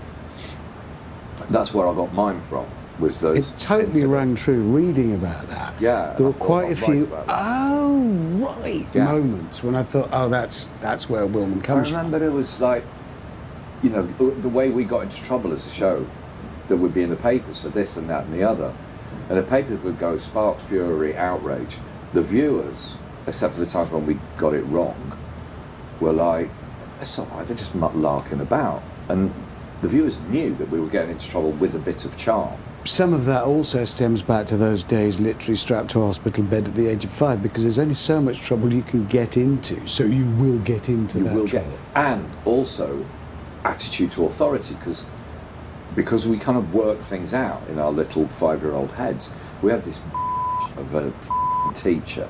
She was too to work in a school, and she would come round, and once a week you'd learn whatever. She'd go around letters and numbers and stuff, and she was horrible. And I got something wrong or didn't say something, and she really slapped me across the face. I'm in the bed. She slapped me across the face, and I sort of smirked. And the smirking was same as any nurse or anything like that. We knew what you're going to do. What privileges are you taking away? Go upstairs to your bedroom. No telly for you. No going out playing. You know, it's just that. We just knew it. You just put this one in. I remember you saying we were somewhere or other, and it was I brought you a kicking present, off. mate. What? That's nothing. Something to wear around the workshop. Oh, is it? Yeah. There you go. Right. Oh, thanks. That's for you. That's lovely. Thank you. Yeah. Thank you. That's. I'll just pop that on. Yeah. Right. Lovely. Whenever the next series is on. Yeah, it'll be on every app. Yep. I remember you XXL. saying, "I'm 42. I can't be in trouble." And we said, and it was something. I'm 42. I can't. The idea of being in trouble. Because I guess that's also rooted in the fact that they didn't actually do anything really wrong. We didn't do anything really wrong, except for the times we did. But they were few and far between. And I think we all thought that same way. I remember we had that lunch with Danny Cohen when he was about the slope joke. It wasn't a lunch. He just called us up to his office. But we had lunch. 'Cause I remember it was doom. Yeah. From the start, when we had a salmon salad, never forget it. And he had hummus, and Jeremy went, "Why are you eating that?" And we're supposed to be like being hauled over the coals. And he went on. The problem with that guy, he went on and on and on, and he didn't know when to stop with his telling off, because it's like we knew we'd done it wrong. David Jordan, the lovely head of Ed Pole, had informed us how much we'd done. We knew it. We felt guilty, but he kept going. I remember you turned on him at lunch, like, "All right, don't milk this, pal." Well, it was also the worst kind of cultural appropriation, I thought. It's like, because he said I was offended. How? You can't be offended. It is. I was offended. And that's when I stood up. How can you be offended? You can't be offended for somebody else. Right. It's not. I can't remember. Now it's coming back to me though. Yes. That was when we were hauled up to the DG's office. Yes, that's with right. the real. Yeah, that was the same one. We had That was lunch only in you that. and I were there for that. Was it? Yep. It's just because I remember you were Jeez, sitting my there, memory's worse than and you yours. were looking actually anxious, and I just thought this battle-scarred old warhorse is being shouted at by this man who's claiming to be part of a bunch of people who could be insulted, and that was like, no, you're confusing the issue now. That was a separate thing, wasn't it? Yeah. I need to rewrite the bloody book. Yeah, it's all So then, well, there'll be a reprint. That's for damn sure. Can so we I'll move get on? that in. Because the problem with the earlier stages of this book, and I say I really enjoyed reading it, but I got to about. That's about as far as you got. No. I got 20. Right, I got. Yeah, you see, we're at page 55 here, and you I'm marked the bits I've got wrong. still not in it. Oh. Yeah. There's obviously quite a lot of the beginning of this book. It's lacking. Yeah, that's the thing me. with memoirs. When I don't meet you till I'm 40. If I wasn't in this whole I'm not in. And in fact, it's that much. But what an entrance you make when you do arrive. I can't remember. I genuinely can't remember my entrance Because in you here. up your audition. Oh yes, I did. I don't remember. And that's a good. When I've been on the book tour, when I've been on my book tour, Have you been on a book tour? Yeah. Where have you been? Big hitters, Chorleywood Library. Yeah. How many turned up? Ely Village Hall. I've been. There was 100 at Chorleywood Library, 150 at Ely sort of Village Hall or whatever. Then Stockport, 250. It was getting like AC/DC. Yeah. It was quite a thing. And then Ben Collins came to do the Q&A on that one. Well, that's quite And all he cool. did That's was quite talk about what I'd got wrong. And I'm like, we're sitting here now. It's too late. It's in the book. Yeah. Yeah, he was like, no, he was talking about when we took him to court, you know, like when he wanted to be the... You got a cookery book, because that was coming next. No, let's just put it there. I didn't even know you'd done this. What really happened to the lost city of Atlantis? You weren't there. I answer it. Is the Loch Ness Monster real? Again, No. I answer it in there. It's a kid's book. That's Brainiac Days. What a show that was. Yeah, it was a good Kids show. love Brainiac. And on that, the fact that we had such a family audience. It's really good, this book. The standard answer to that is that I remember when we started, and obviously I knew Top Gear, obviously I'd always watched it, to the extent that when we did the first studio record, standing on the stage, Jeremy there, Jason there, and we'd rehearsed and worked it all out, but it was the first time I'd heard the theme, and they played the theme into the studio. And I thought, oh brilliant, Top Gear's on. I'm on it. You're on it. Yeah, it was a really big moment. But that speaks to... Sorry, you go. No. Speaks to what? Well, why you came in with that black eye on a Tuesday. Oh, yeah. Because it's like you didn't realise you were on the show. Yeah, I forgot I had to. Everybody that is in the must book. need to know about this. So, as Richard said earlier, we record the studio show on a Wednesday, and everyone comes in on a Tuesday to write the script for the show on a Wednesday, and he comes in Tuesday with a huge black eye, and we're like, where'd you get that from? And he's like, I had a fight in the pub. And we were like, what? And he was like, yeah, God, we were arguing about Subarus. So, Heartland, you know. Yeah, well, it's true. It was on message. We're authentic. Yeah, having a fight about Subarus, and we're like, you're on national television. Do you not understand this concept? No, I didn't. But I wanted to talk about... to schedule your fights for when we're off air. Between series. It was fantastic. I loved you for that. But I just talking about the broad family audience. That Yes. I remember at that, so I knew Top Gear, and Top Gear always went out on a Thursday. In the old days, Thursday, before us. wasn't it? Yeah. Yeah. So that's when it went out, Yes. and then we were told, we were already all together by then, when we were told at White City we're going out on a Sunday. And I remember we were, what? No, Is that in here? there's a little tale to Is that in here? I can't remember. No, it's not in, but there's a little bit... Sorry, wait a minute. Okay. It's not in the book. No, it's not, so we can talk about it. It's not in the book. Then drive traffic to... I mean, how much can you really rely on the book in that case? I'm just saying. I can tell you the backstory to going Do you out want on us to Sunday. cut that? No. Good, because I won't. I say the but I backstory to thought it. they just said we're going on a Sunday, and we were like, what?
United 1629er, I hear you.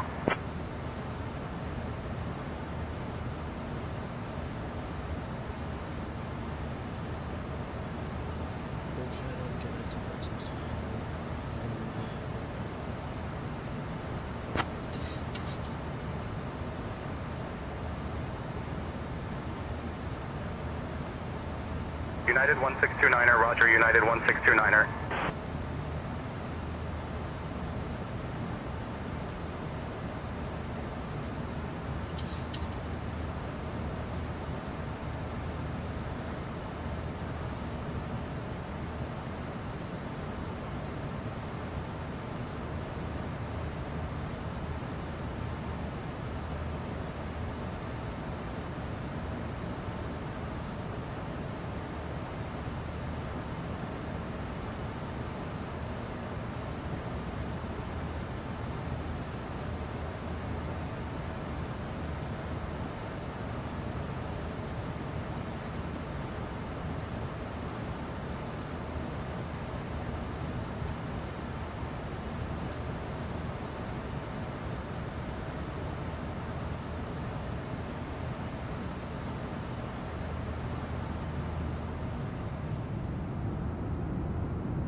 This afternoon I'll be flying from San Francisco to New York City in JetBlue's Mint First Class Suite.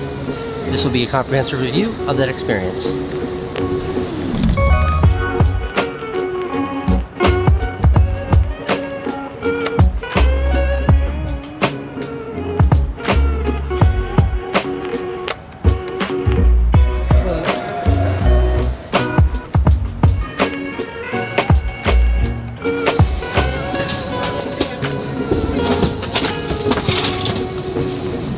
I've always been a very big fan of the JetBlue regular economy class. It's my favorite economy class.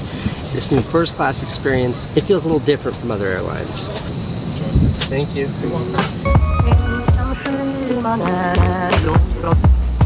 Minty. We are just about ready to go. We'll certainly get you to JFK as quickly.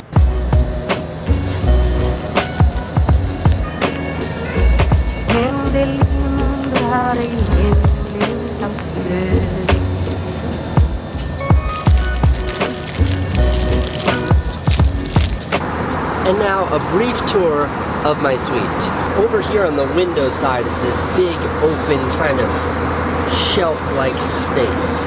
It's honestly a lot of space. I don't know what it's meant to be used for. Like a second person, a small person could sleep up there. I have a little door on my suite here. Ready?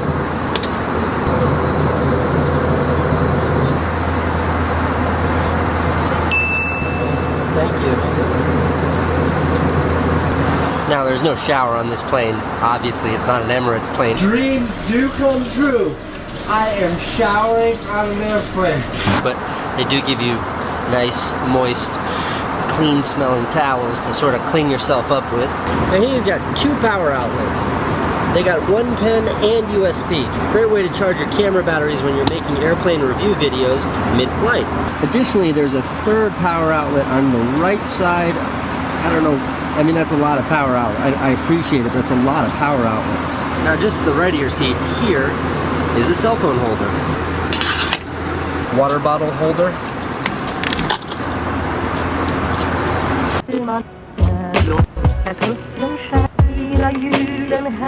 Be here, probably like 15 inches. Your TV remote is located right here. And over here it's like maybe another cell phone holder. I got my toothbrush in there. Then there's this gigantic cubby right here. I don't know what this cubby's made for, but it's huge. They turn the lights on. I hope that looks better. So it's pretty wide and like comfortable. It kind of feels like you're sitting on like an air bubble. I think the reason why the legroom's to the side. An airplane seat, it's an absolute dream. Ooh, food's here. Now one of my favorite parts of JetBlue are all the free snacks you get in the back, but in the Mint here you get actual dinner, but the menu's a little different from other planes. They give you all these choices of what you can get, and you get to pick 3 from all the choices. I'm gonna go with the... Thank you. Can I get you anything else at dinner, sir? Nope, that should do it. Thank you. So here we got my...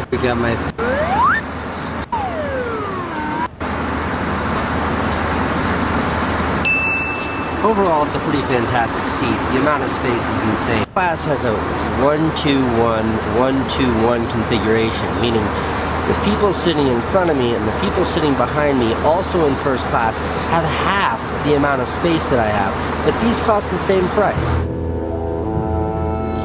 2.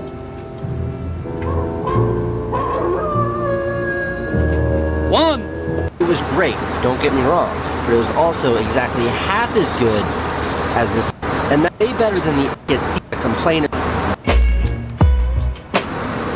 It's like 1 in the morning, we're about 25 minutes from New York City. The nice gentleman just gave me this. A confetti cookie. It's delicious.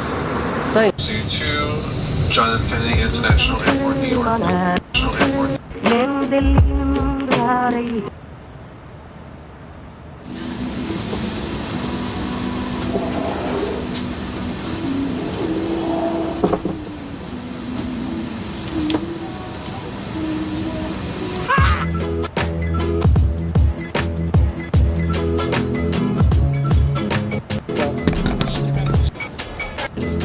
Very excited about this. Hey! Happy to have you on board. This is me? That is you. Thank you. Close this over for you. Okay. And if you need any questions or anything, please let us know. Sullivan Borough, brand new 4 hours at the exit ground stop here. A suite on Emirates.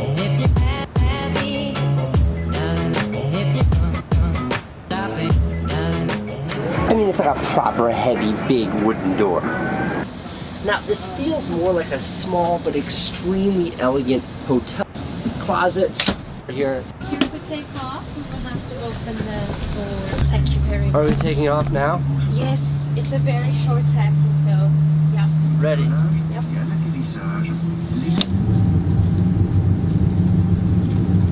Taking off. Come fly with me, let's fly, let's fly. Let me begin with a proper tour of the entire suite. Legroom is always a big deal when flying, and the legroom borders on ridiculous. Ready? You could fit a small family down here. This is just the legroom situation. You couldn't use up all this leg. That's one TV, and then you've got another thing over here. But these two aren't connected. So on your big TV, you can be watching Pulp Fiction. And then on the iPad here, you can do other stuff.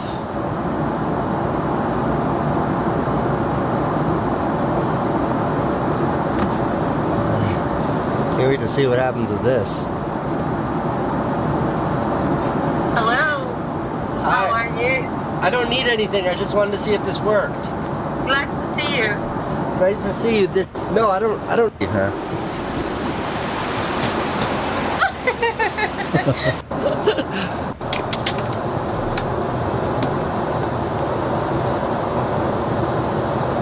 Vanity mirror.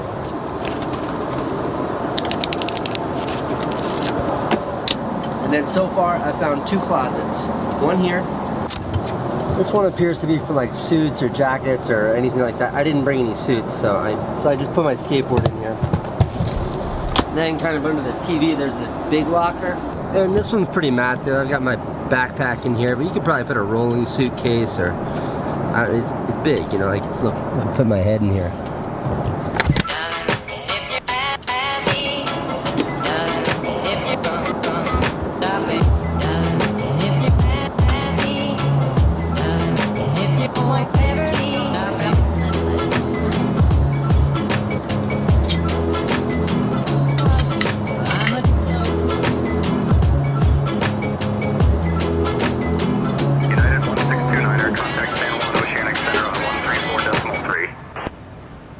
Contact San Juan Oceanic Center on 134.3.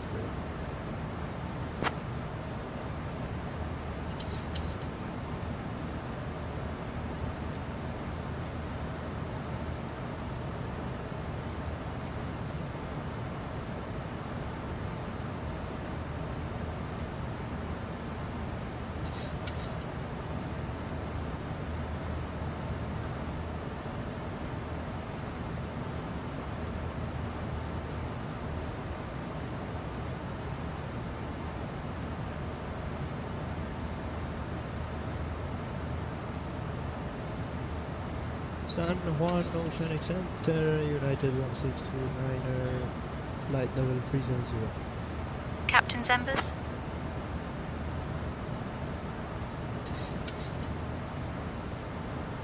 United 1629er, San Juan Oceanic Center. Good morning. Please never call me Sanders again. Call me by my real name, Eric.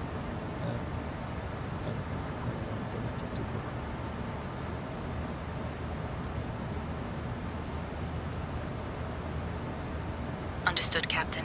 I'll keep that in mind for future reference. Actually, what's on the food menu?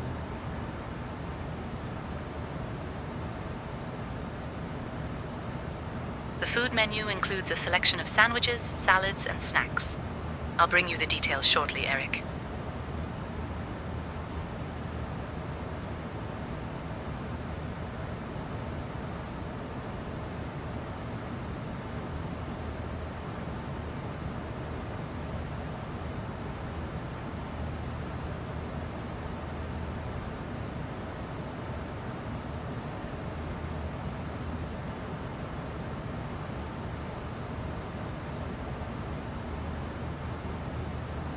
United 1629er, I'll start your descent in about 15 minutes. San Juan Oceanic Center, United 1629er, starting descent in about 15 minutes.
minutes.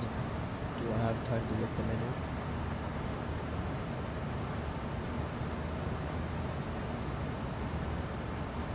We can start descending in about 10 minutes, and I'll bring the menu details to you shortly, Eric.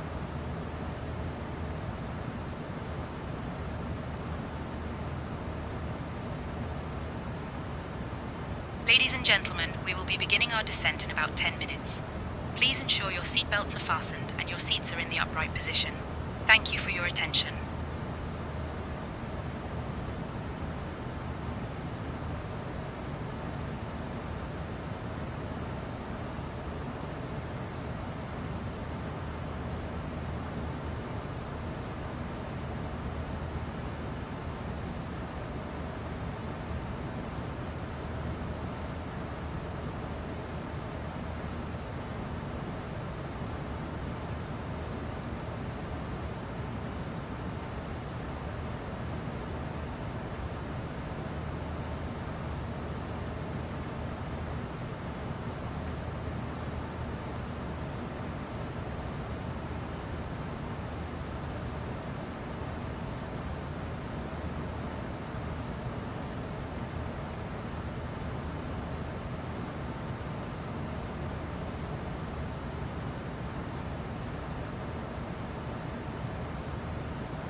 United 1629er.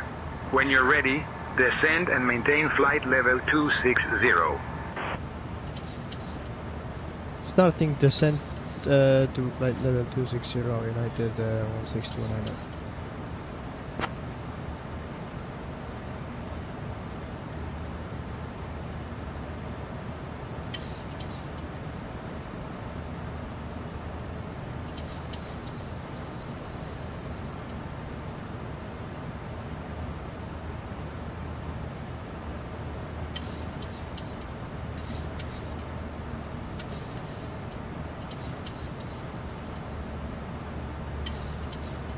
Ladies and gentlemen, we have left our cruising altitude and are now beginning our approach to Princess Juliana International Airport.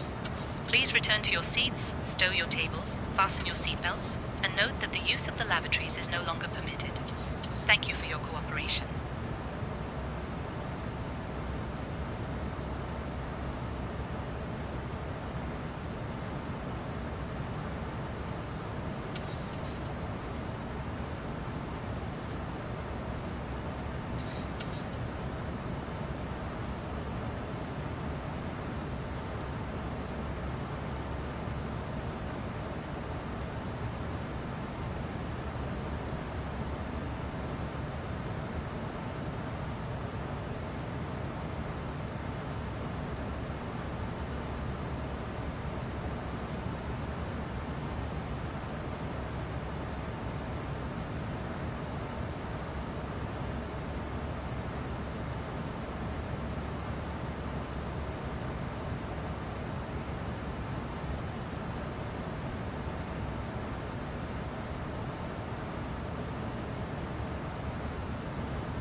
United 1629er, contact San Juan Oceanic Center on 128.65.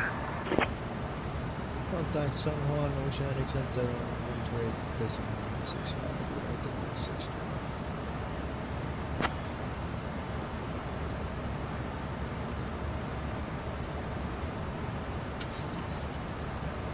San Juan Center, United 1629, flight level 330, descending to flight level 260.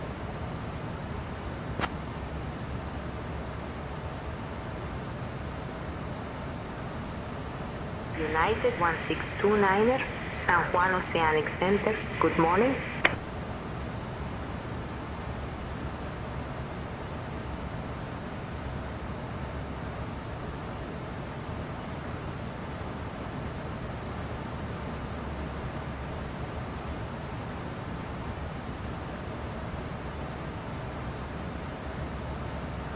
United 1629er, descend and maintain flight level 190. Descend and maintain flight level 190. United 16.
United 1629er, descend and maintain flight level 120.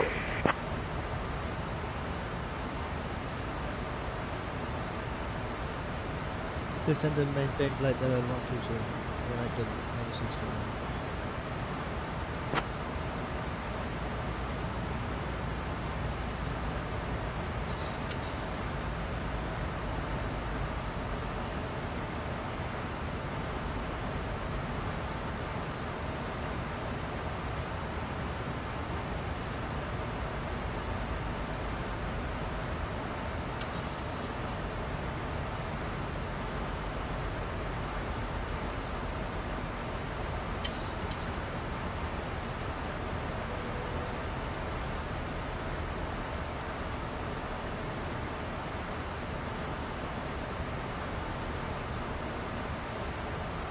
Ladies and gentlemen, this is your lead flight attendant speaking. The captain has turned on the fasten seatbelt sign.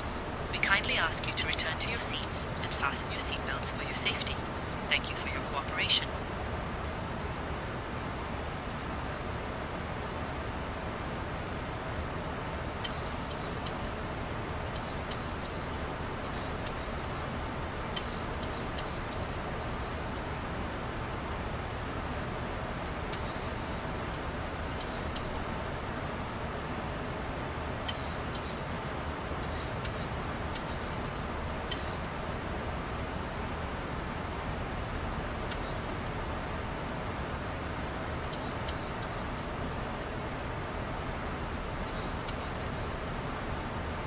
United 1629er, contact Juliana approach on 128.95.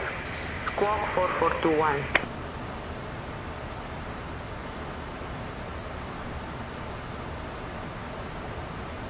Contact Juliana approach on 128.95, squawk 4421, United 1629. United 1629er, not seeing you on radar. Cycle your transponder and ident again for me. United 1629er, radar contact 35 east of Beef Island at flight level 180.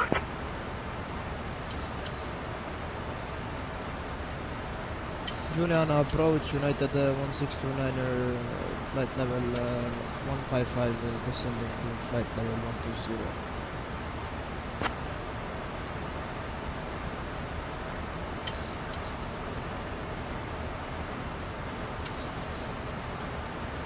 United 1629er, Juliana approach. Identify. Good morning. Expect the RNAV runway 10 approach into Juliana. Let me know you got information, Quebec. NE00 Zulu. Arriving and departing runway 10. Wind 100 at 8. Visibility 10 kilometers. Few at 1600. Good morning, United 1629er, expecting the runway 10 approach. We have information. United 1629er, descend altitude 5,000 feet, QNH 1017. Descend flight level 050, QNH 1017.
United 1629er, turn left heading 155, vectors for the RNAV runway 10 approach. Turn left heading 155, vectors for the runway 10 approach, United 1629er. Please turn off all electronic devices and stow them until we arrive at the gate. Ensure your tray tables are put away, your seats are in the full upright position, and your seat belts are fastened. The current weather at our destination is 29 degrees Celsius, with a few clouds at 1,600 feet. Our assigned gate is Terminal 1, Gate A2. Thank you for your cooperation.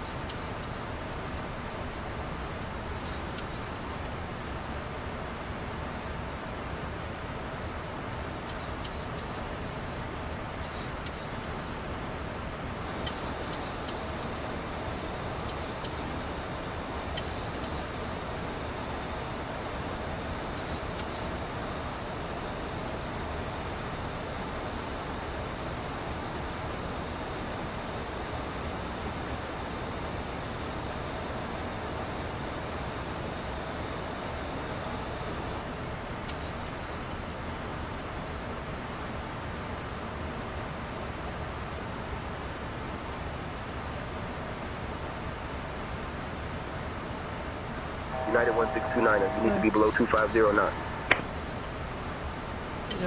Reducing speed below 250 knots, United 1629er.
United 1629er, descend 4000. Descent flight level 040.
United 1629er, turn left heading 130. Turn left heading 130, United 1629.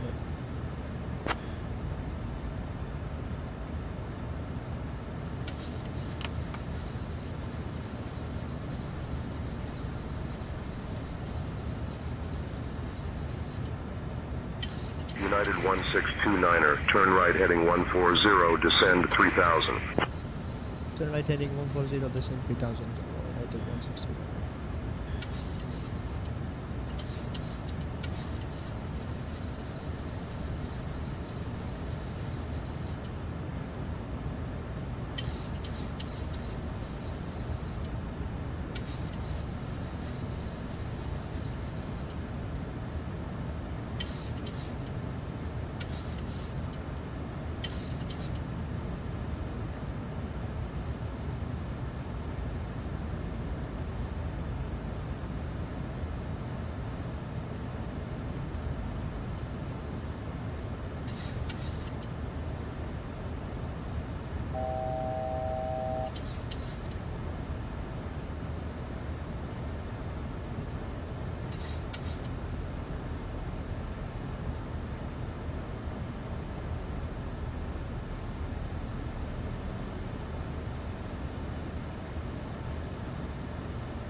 Sain kõik võtta.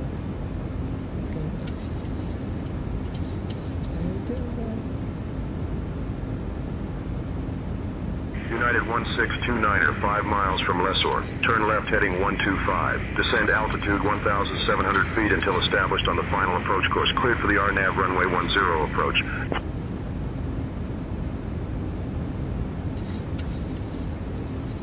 Turn left heading 125, descend altitude 1,700 feet until established. Cleared for runway 10 approach, United 169.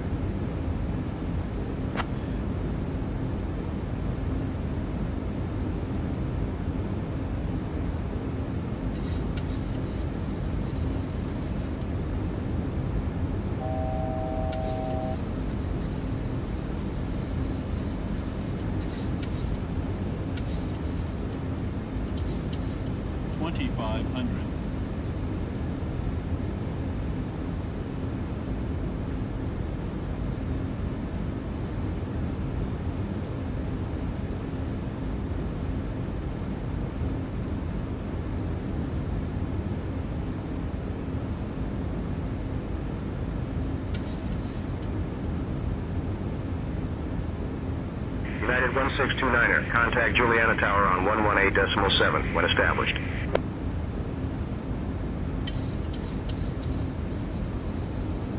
Contact Juliana Tower on 118.7 when established, United 1629. Juliana Tower, United 1629er, flight level 1,700 feet.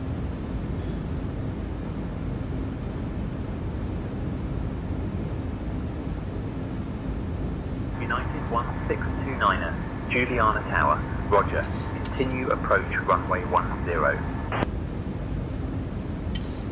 United 1629er, runway 10. Winds 100 at 8. Clear to land.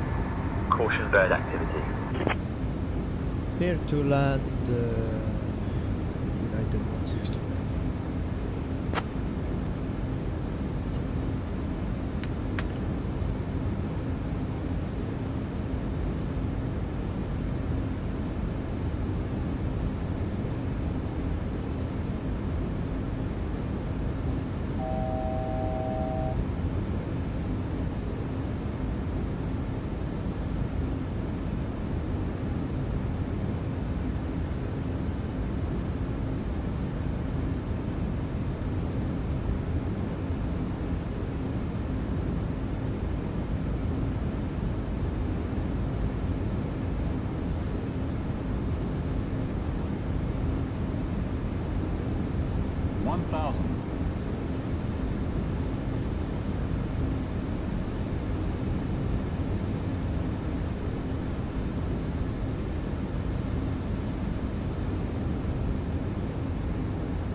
Approaching runway 10. 500.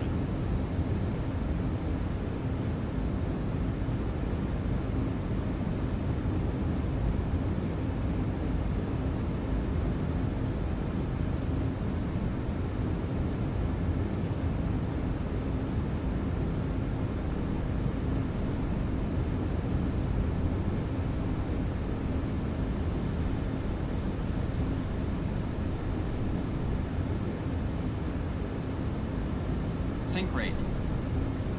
Sink rate. 50. 30. 20. 10.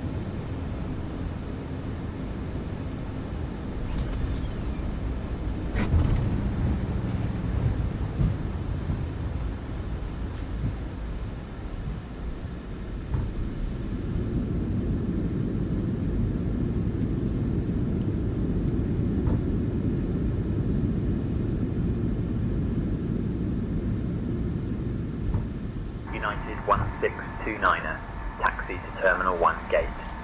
A2 via Bravo, Alpha stay on this frequency. Ladies and gentlemen, welcome to Princess Juliana International Airport. Taxi to Terminal 1 gate Alpha 2 via Bravo Alpha, staying on this frequency, United 1629. Please remain seated with your seatbelts fastened until we reach our final parking position. The local time is 8:14 in the morning. Yes.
Ground to flight deck, GPU connected, you have external power.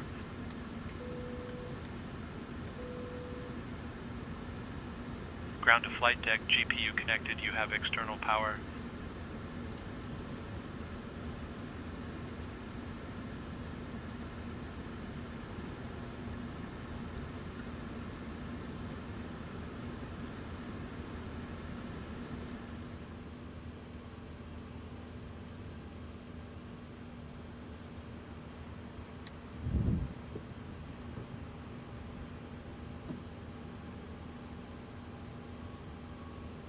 Captain, deboarding is underway.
Ja, we landed.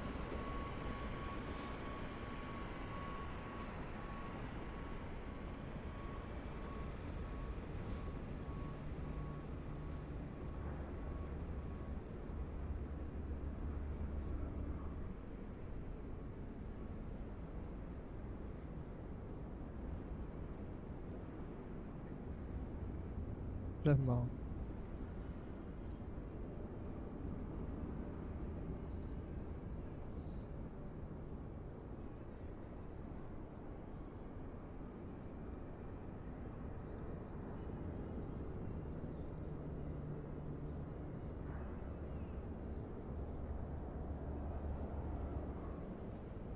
Ground to flight deck, baggage loading complete.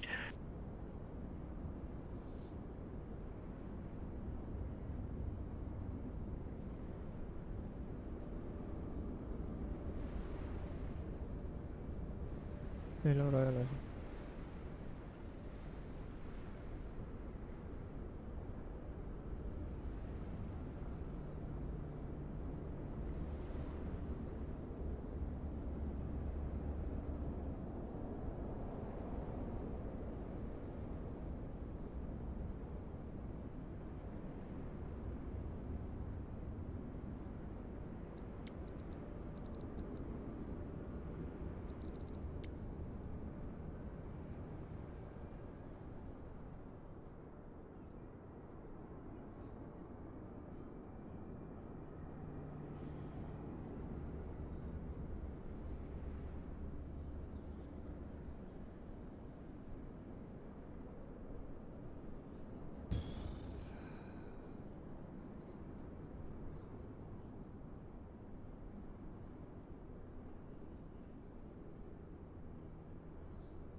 Ground to flight deck, GPU connected, you have external power.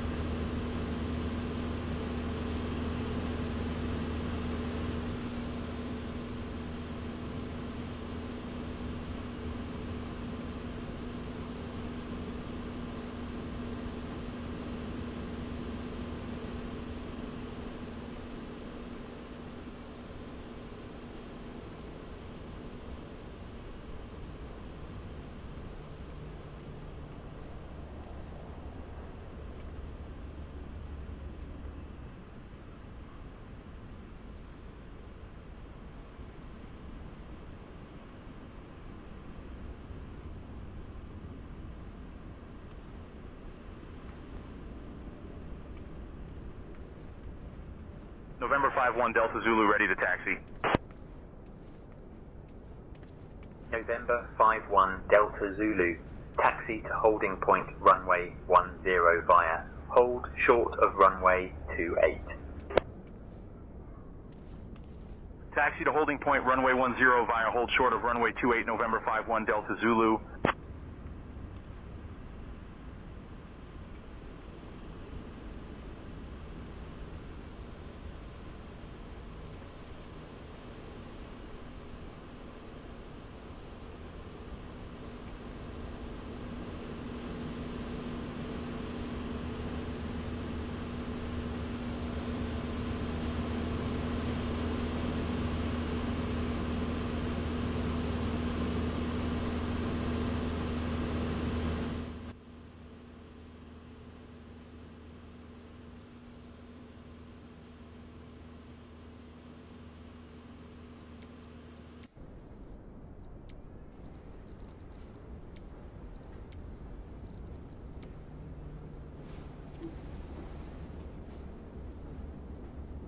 Ground to flight deck, GPU disconnected, external power removed.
Done.